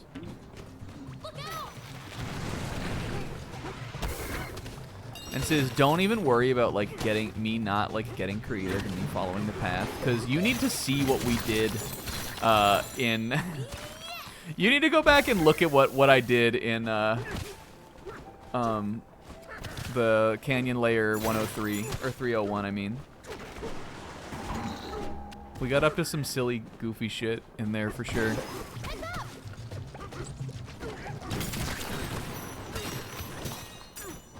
The whole time I was going, I bet Sis didn't fucking get this. Oh, he made a little path for me. That's kind of cool. Did you do any messing around with, you know, like on the part where you're on the minecart ride, Sis, and there are like those kind of like floating chunks of just like earth and shit, like in squares that like you're supposed to throw the bomb rocks at and everything. Did you try to jump out of the minecart and get up onto some of those? Because we found out that you can get on to all of them, and also that there are like gold, like, you know, the little like gold floor tile things, where when you walk over it, gold pops up. We found out that there's a bunch of gold up there too. It's like a fun little adventure we went on for a little bit. I love being a zebra, brah. Zebra, is this what it feels like? Holy fuck! Holy shit, he's cracked. He fucking ran over that shit. All right, here we go. Now we can buy fun clothes. The cooling tower is out of control, bruh. No problem, bruh.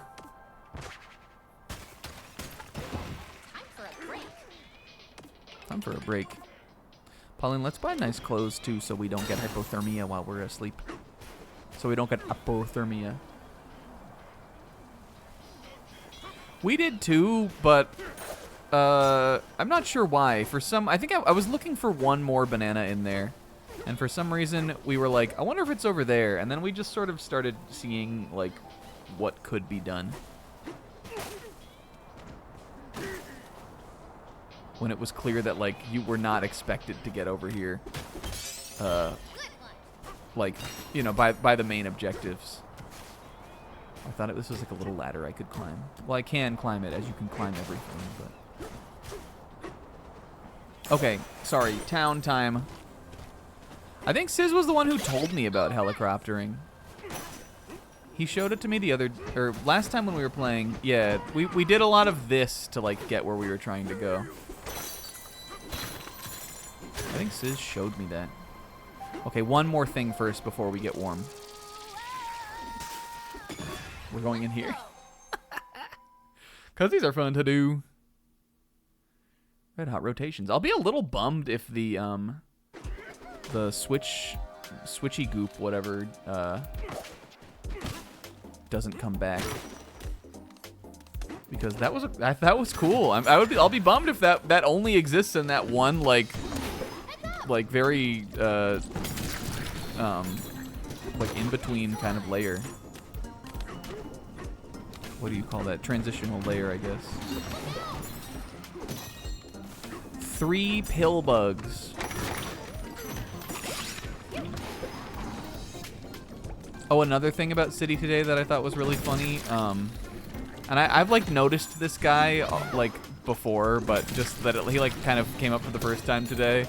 The guy on the soccer team who seems to be by all means extremely good at baseball The baseball player that they have on the soccer team, I think that guy is a really funny like bit character. He isn't even dressed like the rest of them, but he's definitely with them. He's on the team. That's a good bit. Today they were just playing baseball. She just said it. Apple. If we were playing in Japanese, I mean, she probably would have said Ringo because Ringo is the Japanese word for apple. But what if she said apple?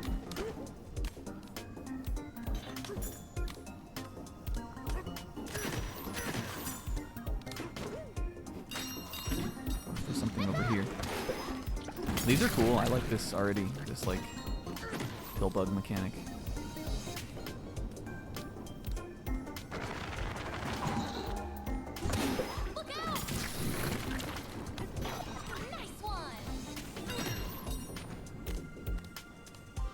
Have I gotten a banana yet? I don't think so. Yeah, I mean, like, the lava, I feel like makes it difficult to kind of search for things. So the more you, like, mess around, the more you might get hurt. Holy fuck. He spun out. He crashed out.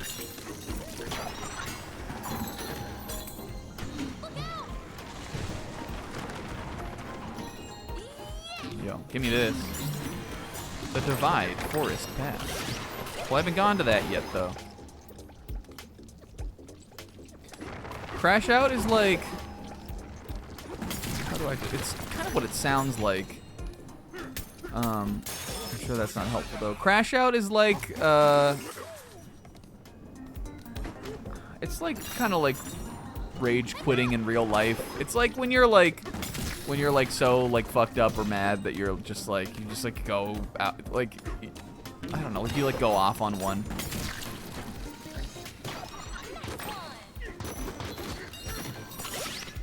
Like having a meltdown, kind of, I guess. I guess that's kind of what crashing out is like. I don't know. There's like an element to it that I don't know if is exactly like that, but that's more or less what it is. You remember like when the other night when Zebra was asking, do you have fun when you come here? That was a crash out. No, yeah, it's a slang term that already exists.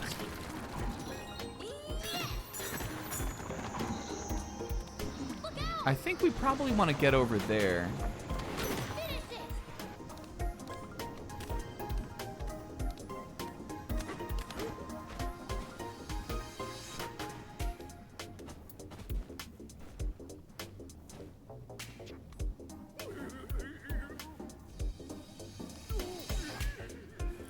Funny.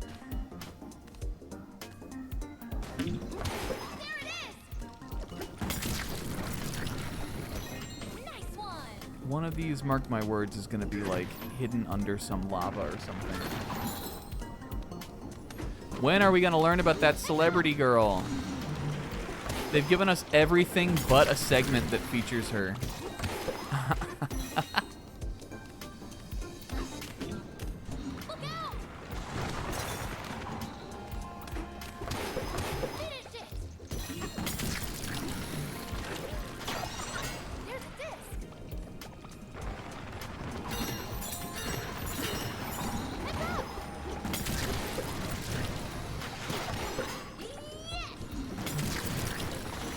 No, the girl with the broken leg has not. Well, maybe it's doing a little better. It hasn't seemed to really have been a problem for her since that first one. But it is still broken, I would imagine. We haven't really seen her since the last episode she was in, which was episode 5. Yo, we're getting hella these. Stomp and Clomper. Funny name.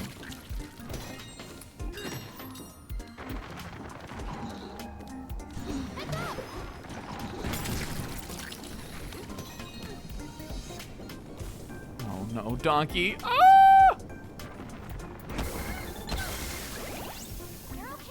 I had to drink my upper juice. We're saved! Look out! How did I get up here before? Can I get up now? No. I need to like, oh, I guess I need to make like a one that goes up over here. Hey, I think that should be good.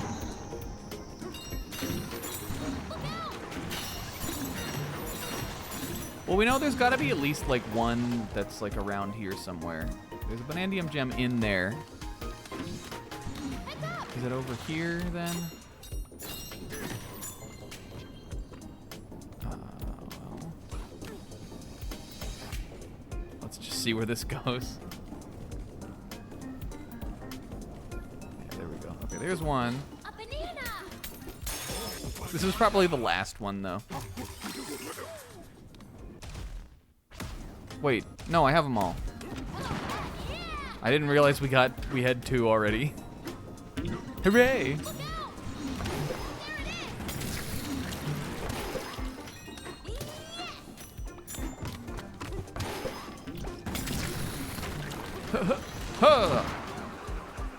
Alright, now let's go buy cute dye. Let's go buy clothes for us. Oh, they got a piano for Worlds. Was the Worlds event cool? I know they were mentioning that it was in an arena. Like, or not Worlds, but like, was the grand finals like in a different place, or was it just still that same stage they were on? Was it a different stage? I gotta watch it.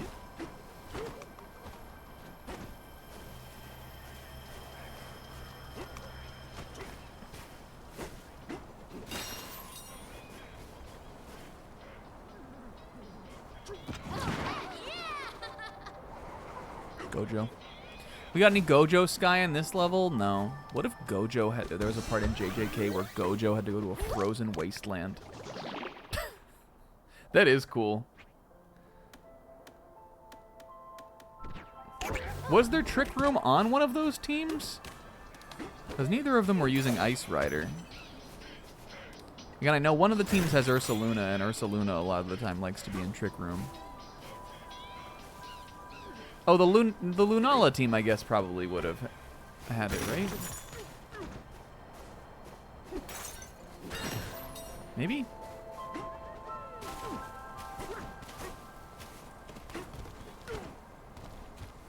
Oh, yeah, I guess the junior and senior divisions would have also had their finals there. It's just that I didn't, you know, I don't even know if they air those, though. I only watch the Masters division, but I feel like that's the only one that they show, really. It's definitely the main event. Oh, hello. We have storefronts set up all over the underground world. Drop in and do some shopping. This is kind of fucked, though, if you think about it. So, okay. There are living, like, well, I mean, these guys are living too, but there are mammalian animal zebras who live down here. And there are also fractones who have taken on the, like, you know, appearance of zebras. Maybe their form changes based on the spirit of the, like, the layer they're on. But in the canyon layer, there were giraffe fractones, but the giraffes seemingly have gone. They're gone extinct or something. That's sad. Oh, but this is wonderful. I'm not sad anymore because ice cream good. I'm buying more of these. The Everwar got them. And you know what? Let's buy an upper juice. But I'm never buying this, or this, or this, or that. Okay, this is so cute. A little ice cream shop. We got some little cones. Got some. Don't you ever love the, or don't you always love, like, do you guys ever love, like, just looking into the, like, before you even get your ice cream, just looking at all the ice creams down in the little thing? Yeah. Fractone Eric. Like, they all just, like, look so, like, just velvety and delectable in their little, like, just in the little scoop things. I haven't, like, gotten ice cream like that in so long. And these are kind of like little zebra hoofs. Hooves. All right, well, I don't have any fossils, but can I maybe, like, I don't know, have all the clothes anyway? Maybe can I have all the clothes anyway? Oh, you know I'm wearing hot pink breeches. Pink fur, blue fur, sour berry blue fur. Crazy name. We gotta get Pauline into something warm, though, ASAP. That's my first concern. Yeah, we gotta buy something for Lean. I'll get these, I guess, too. For now, I can make a little makeshift outfit with this. I love that he's throwing that wardrobe open. Stoked to look at what kind of clothes that he has to wear. This is adorable. Cute way to switch up the, like, accessories. I think maybe we'll do red for now. And then what looks good with this? Maybe some orange breeches. Kind of like that. It keeps me looking a little fiery. Wonder. Check this out. That's good enough for now. I like the hat with little zebra ears on it. Girl, put on shoes. She loves being barefoot, I guess. Or she just doesn't have shoes, and none of the animals down here need them. I guess I'm not sure why the animals down here would need clothes for little girls either, but they seem to have that.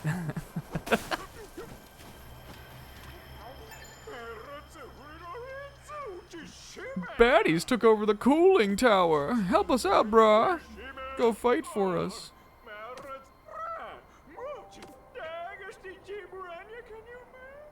Did you hear him go, zebra? Ah, yes.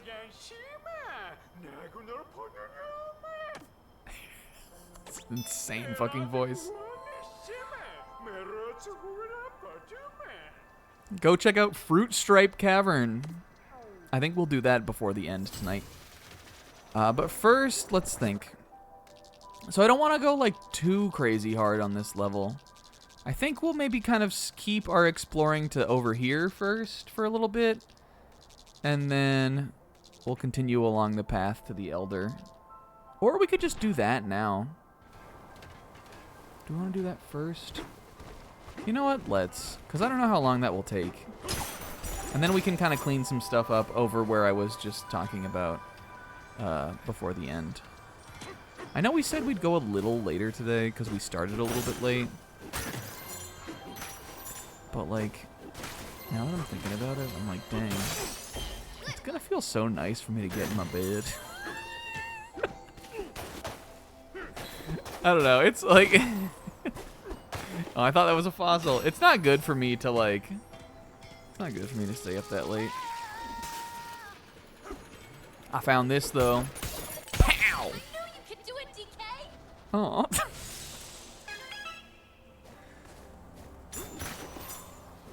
And I mean, like, does that mean I'm gonna sleep? Not necessarily, but, you know. The later I get done with this, then the later I get in my bed, and then the later I get to sleep. And the more sleepy I'll be for work. And the more haba I'll be for haba. Look at her in her little coat. We're doing this, though. These take literally 30 seconds. You're never gonna talk me down from losing the path and doing one of these. And I still haven't fucked one up yet. Uh-oh. Okay, we need to use our Rio for this. Maybe? Oh, Jesus. I am gonna fuck this one up then. Or maybe you can't. Maybe you need the zebra for this. Whoops. Okay, but it doesn't count as fucking it up if I couldn't do it. Wait, but hold on. Hold on, it doesn't count. The only thing that counts is when you run out of time.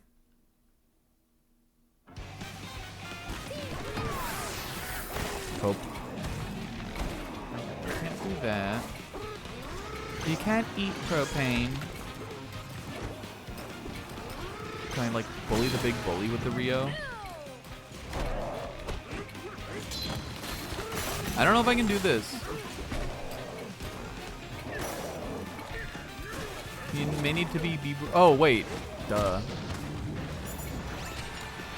Oh, okay. Well, might have fucked it up. Well, I didn't.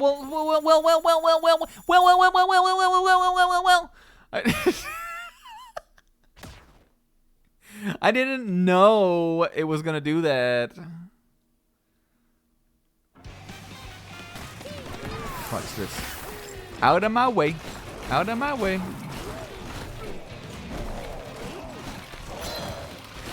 Move it. I gotta get my big donkey ass in gear.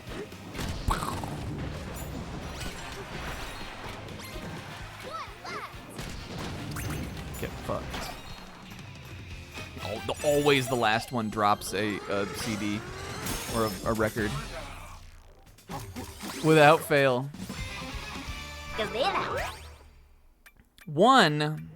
I ain't got nothing I can do with that anymore. Maybe I could have upgraded, like, fucking... That's not what I meant to click. Maybe I could have upgraded my... No, wait, that's not what I meant to click. Maybe I could have upgraded my capacity or something, but...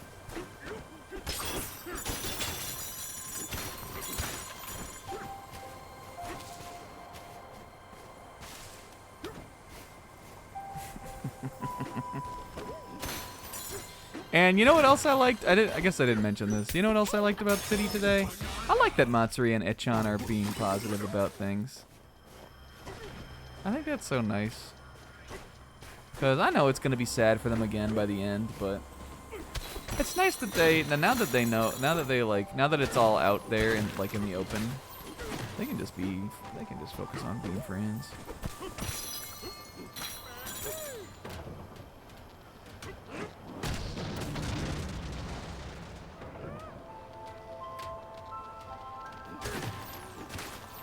And I really liked the don't think the same thing club. I think that might have, oh, donkey skate!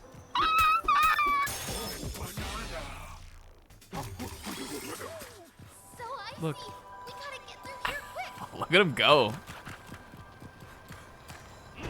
I will never get tired of this in any like Mario kind of game.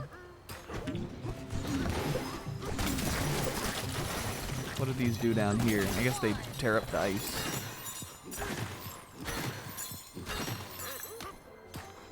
They are always making up clubs, but the don't try not to say the same thing club is what is maybe my favorite one so far. The color of ice is so nice. That's what I'm saying. Donkey Kong has been to the Olympics. I don't know if he ever did any figure skating, but oh yeah, man, you're gonna need my help to need me to figure out how to fucking use a chunk. I'm good, dude. A banana.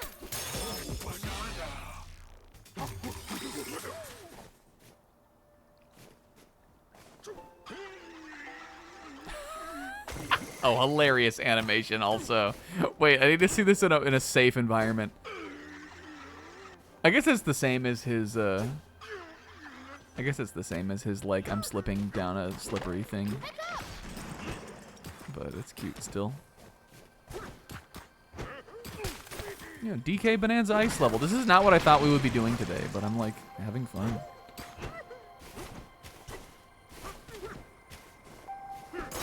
An ice level where you can still fuck shit up. I'll take that. I'll take that any day of the week. Oh, and we're about to get so cozy. Gonna make a little bivouac here. And get my +3 bonus. What the heck is this? Ice cream? Zebra? Beepa. Says, look at the funny screenshot we took. Don't look too hard at it. There might be 100-line stuff. I'll try for there not to be, though. We took this funny screenshot, and then look at this other funny one we took.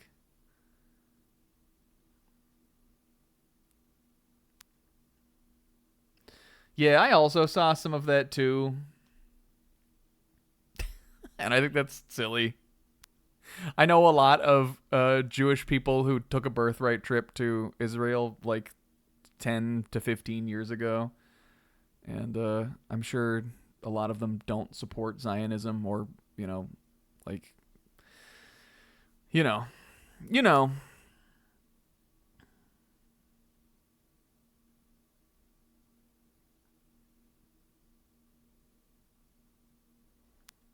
This was the one I wanted to show you guys.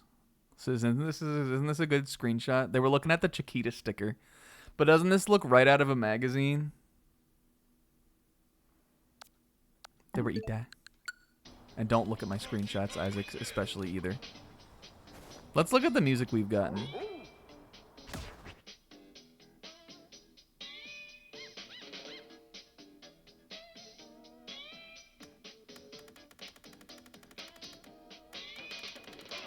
But I do think, like, on the level of this, I also think, like...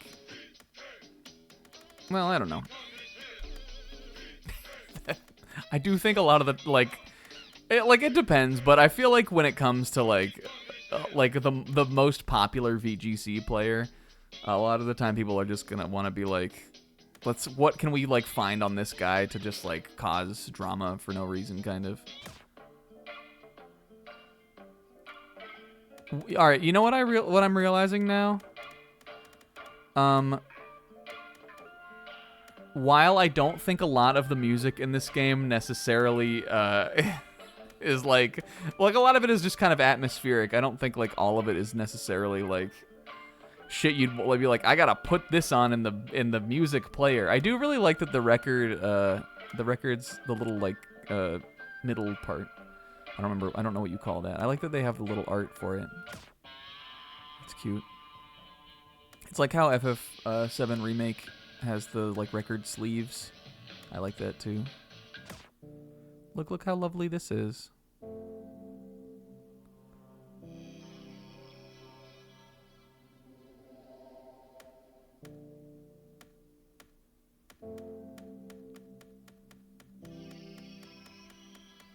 This one's kind of a vibe. We could put this on. Maybe this will help Pauline get to sleep. It's kind of got, like, you know, like ASMR vibes. Remind me to put that on. This will not help her get to sleep.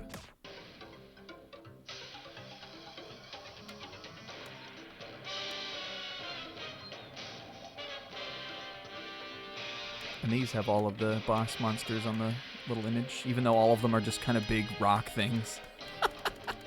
Stomp and Clomper, I think, was a little more unique. I don't think we're done with Grumpy Kong. Like, I think I could see us fighting him again, but maybe it'll depend on how long the game is. But I think the fact that Grumpy Kong, like, again, fought us just on top of this big crocoid-looking thing is a little disappointing.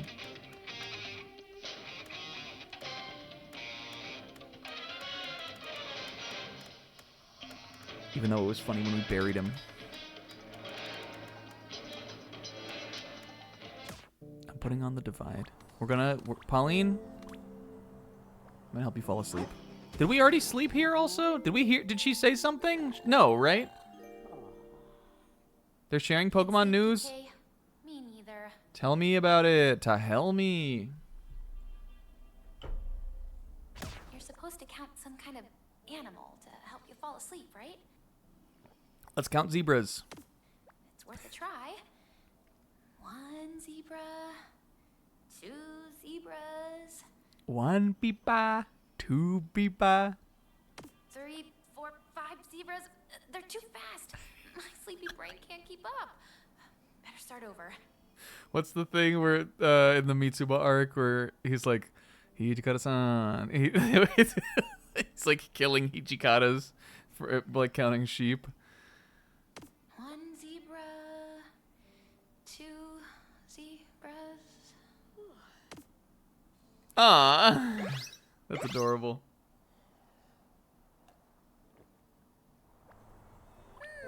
Got some goodsies.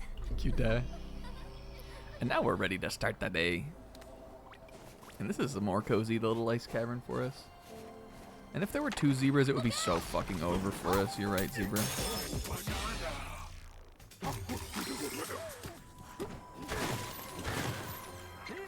When does Pokemon ZA come out? Do we have... I'm sure we have a release date on that, right?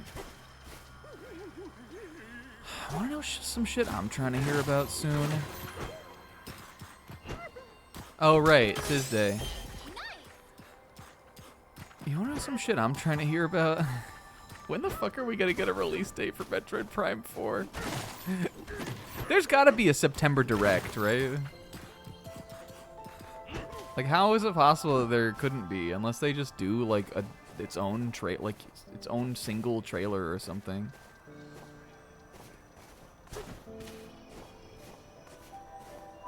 That game's gotta be coming out. They can't not announce it. So cold.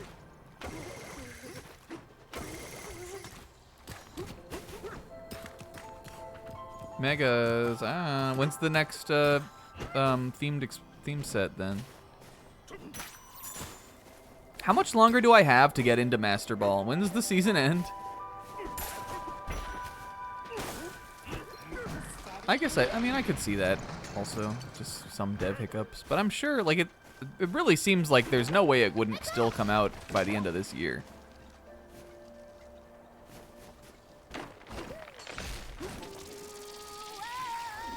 Oh dang. I think is that not how the normal TCG is? Isn't there an extra point with the Mega Pokemon? I mean, obviously normal TCG you'd play with 6 prizes and not 3.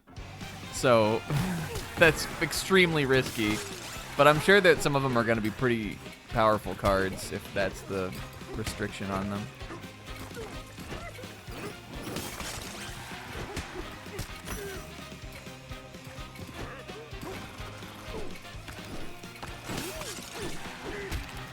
Donkey Kong? It doesn't count though unless I run out of time.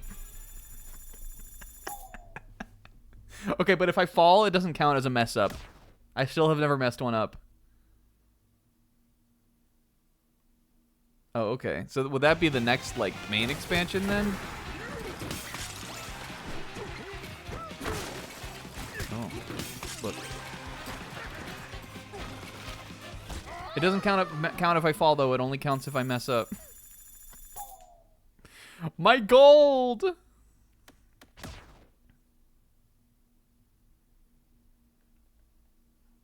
Anticoid.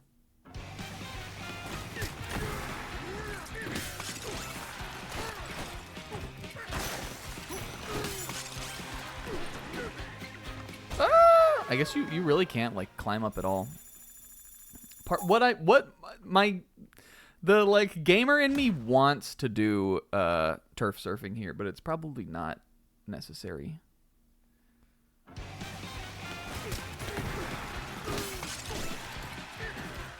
We can kind of jump on and off of it. I think we need to do it. I think we need to do it there. Probably to make time on that kind of straightaway part.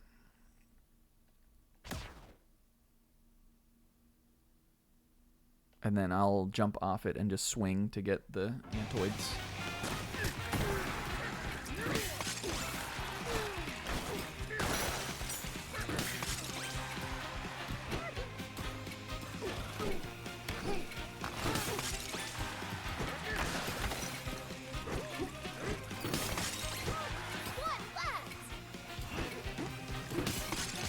Hooray!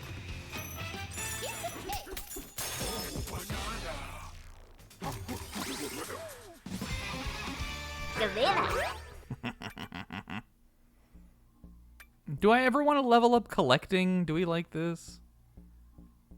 I guess I kind of do. Not leveling health. It'll be a cold day in hell.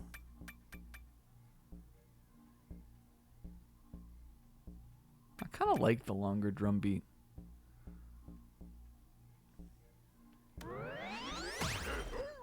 Mask Man.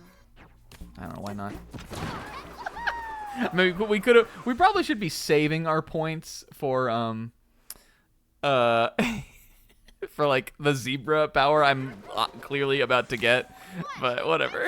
Muskmelon.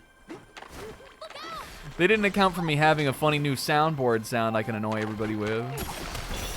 Whoops. Oh, DK. Oh, DK.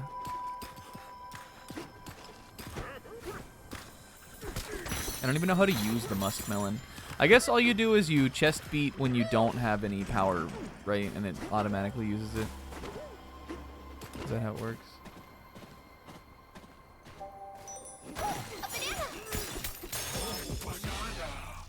Yeah, I mean, like, I guess if we were Bananza-ing, like, all the time and using it to smash through everything, then maybe I would care more about it, but we really aren't.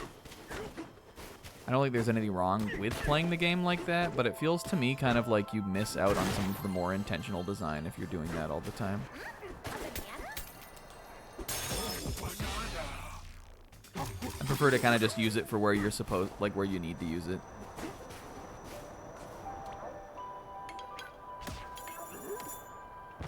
Like, I guess if we had used it when we were jumping around on those things earlier, we probably could have, because he's just bigger, we might have been able to, like, do that a little more easily. So, like, that could be useful application. Oh. I feel so bad about her feet. DK? Those piggies about to be hella fucking falling off. Chilly, huh? I guess you're not as cold because you're covered in fur. Oh, no! Well, I'm freezing. Could you scooch over a bit and block the wind for me? I think she's just tugga on him. Much better. Thank you. When we're done napping, can we go somewhere warm? Cute. That one is a thank you. Bet you dreamed about bananas, didn't ya? Yeah, I always do. Cool.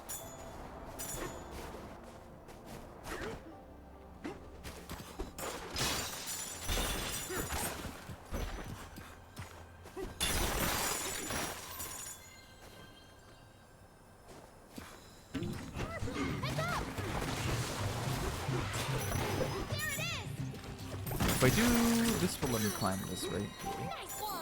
I guess, where am I going, also? Like, see, these, though, I guess you could, like, these you could just jump down here and get this stuff. But I don't know, I think it's fun to, like, it's fun to go off the path, and it is fun to stay on the path sometimes, too.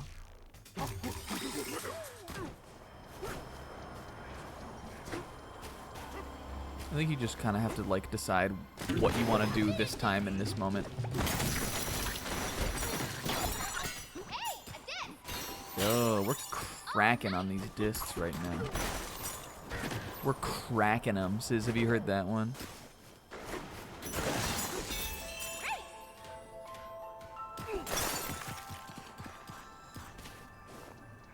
What's that weird face thing about? Oh, I don't know why I'm compelled to do a banjo voice for these zebra guys.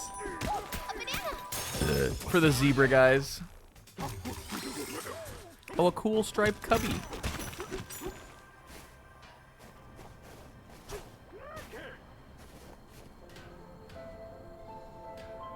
I definitely could just... There's no way I can't just jump over this, right? It's too easy. I'll go down here, though. I guess it really... Like, again, this is really just for nothing, kind of. Oh, I was going to say, I really like the Viridian Forest remix. And, I think this is maybe a little less popular. I really like all of the remixes in Gen 2's Johto.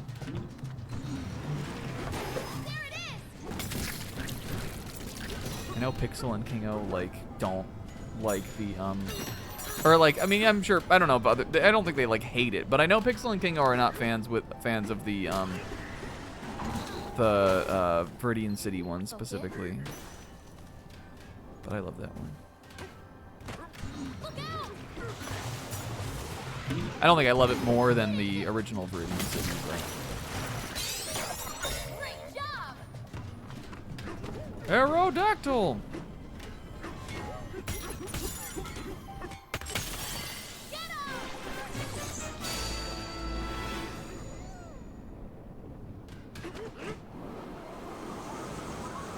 His ass better be down here.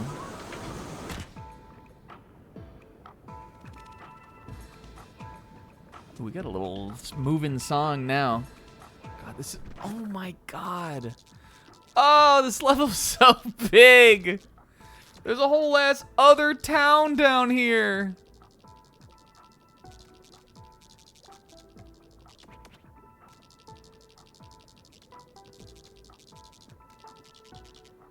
Don't look down. It can't be that big. Actually, I feel like this area isn't that big. But there looks like there is a lot in here. Molten hot chocolate makes for a molten hot choco banana. What does he have there? Does it look a little hand pocket fan? Oh man, those bring me back. Oh wow, they really are doing it, huh? That's crazy. I'm so interested in like what that's gonna mean. How the heck do I get that?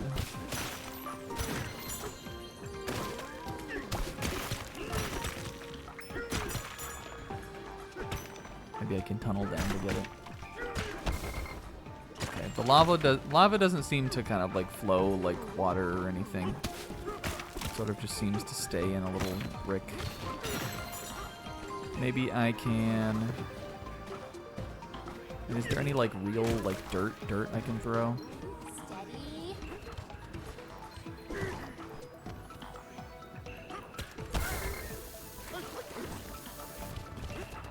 It's gotta be like something I can. Oop. Like maybe I can do this. Well, there's gotta be something we can do. Well, I gotta do something.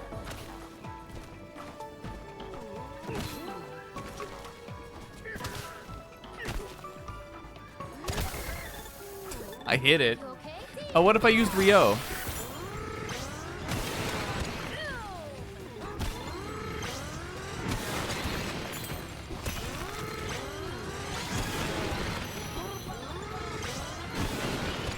Rio does not work.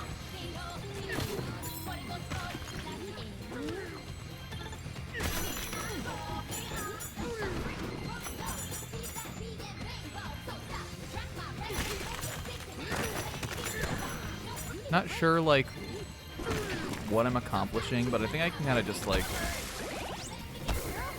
think I can just kind of get it. We won't. I'm sure we won't be able to do that with all of them, but maybe there's something we're supposed to use that I just haven't, like, seen yet.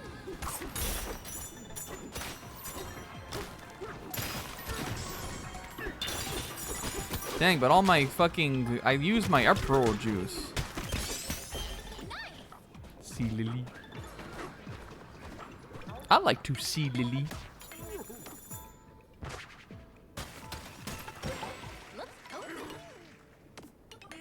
Hell yeah. Alright, we're gonna... I think we're just gonna get to the Bananza and do it. I won't, like, get distracted with anything along the way. Are you awake? I had a weird dream. This room is covered in chocolate, right? In my dream, I was sleeping in here and everything started to melt. When I jumped out of bed, I was covered head to toe in chocolate goop. And then you gobbled me up. Chomp. Oh no. Chomp. I know you'd never do that for real, DK, but if I ever turned into a banana, I'd be worried. Cute. So easy.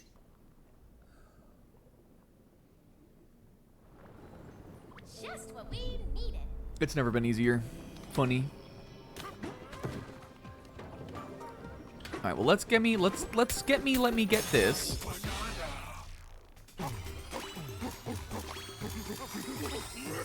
It sounds so much like gum. Cool Stripe. This is funny. You here to meet the elder, bruh? Look, see, that's not very far.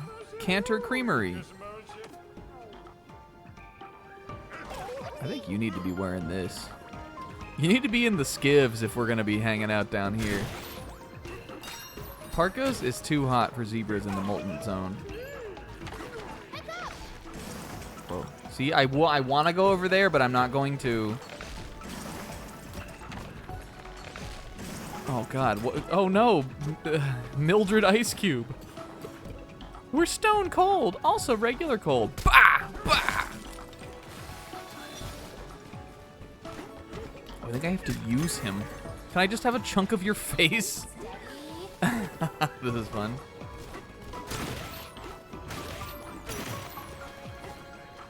Okay, let's see.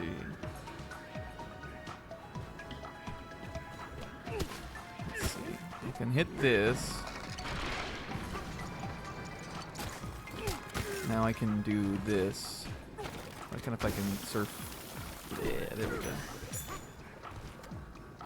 Well, it looks like they want me to have like a. It almost looks like they want me to have one of those bugs there, but I don't think we need to. I can just do this. There we go. Hooray! How did you do it, Zebra?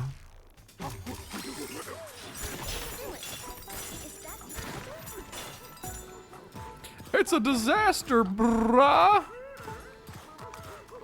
Our ancient record, oh no! Well, I guess this is what it was like last time, too. Is there a clothes shop down here also? Let's buy another, I kind of like just having these apple juices. Just one to have on hand to make it convenient for us.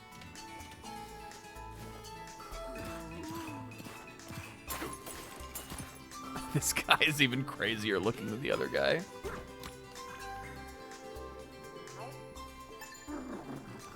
Welcome, cool customer. I am the elder of the Super Chill Village. I used to be the Cold Creamery's hottest chef. I'd turn out new frozen treats every day, bruh. But I'm retired now and churning out cool tunes as a laid-back DJ instead. What flavor are you craving, bruh? Ba ba ba. Oh, bananas, is it? Bad timing, bruh. Our whole stock of bananas was just stolen. Extremely uncool. Oh no. I'd usually serve up my zebra bonanza at a time like this, but timing isn't on your side. Poppy from Voidco came through here. Uh-oh. The moment I lowered my guard, she made off with all our bananas and broke the ancient record. Well, this took like 2 seconds on the other game, so or the other level. I wonder if it will take longer on this. Because if it will, we might just save it for next time. I would like to do it. How long do you guys think it will take? I guess we probably got to go over here.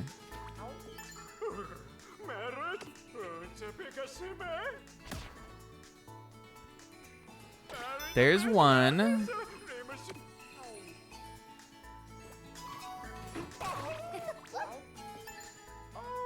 Look at him with his foot up on the rock. He's crazy. There's another. We might actually do this next week. I think it will be fun. I kind of think I would rather save it. I don't want to rush through it is the thing. I feel like I will be if we keep playing. I want to savor it. I like this little music track down here.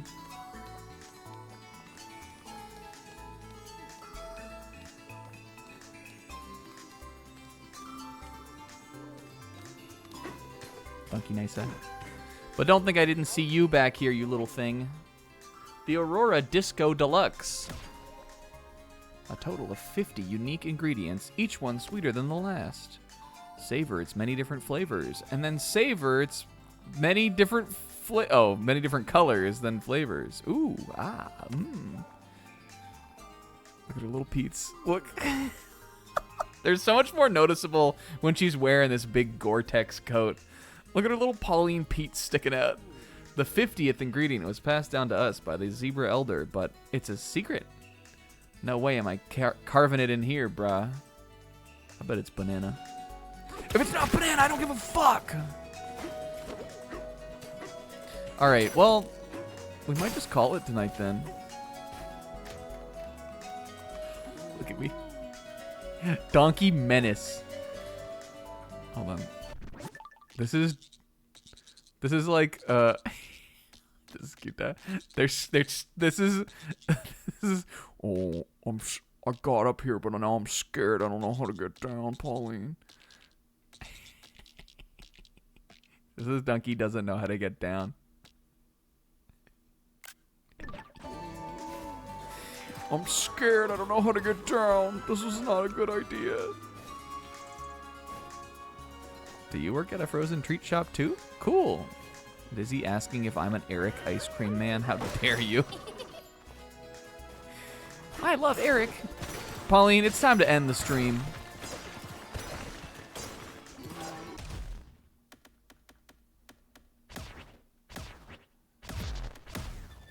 There's really no point to saving, but it's fun for me. I think we made some good progress here, though. Again, like, we cleaned up the giraffe layer. That was a big layer. And we beat a boss. We, you know, we got through, you know, we introduced ourselves at least to this part. Whoops. I bumped my mic. And next week, I think we'll probably spend the whole stream here in the ice zone. But we'll start it with, like, the plot. Next time, we'll get the zebra bonanza, which will be a whole, I'm sure we'll open up a whole new, like, level of things that we can do. At least in this world, it seems like. And we'll just keep it rocking. Hell yeah, guys. Great stream, and we'll be back with Jarouge next week, too. Thank you to Sizz, Rinslet, and Zebra for the resubs today. And everybody else for hanging out and just having fun with me. Because it was fun. Hell yeah. Have a good week. I'll see you next time.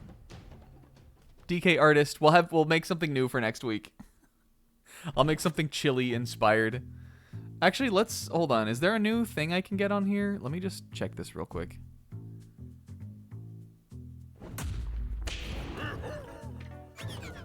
Usually it changes every time you go to a new layer, right?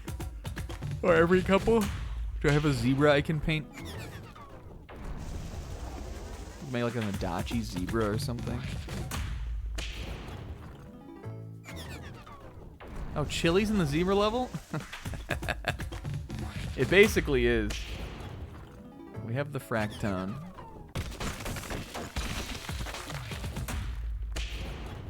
No, I guess not. I guess not. Alright, guys. Hell yeah. Have a good week. Have fun. Go outside. You know, breathe in the fresh air. Eat up. And I'll see you next year. I'll see you back here on Friday.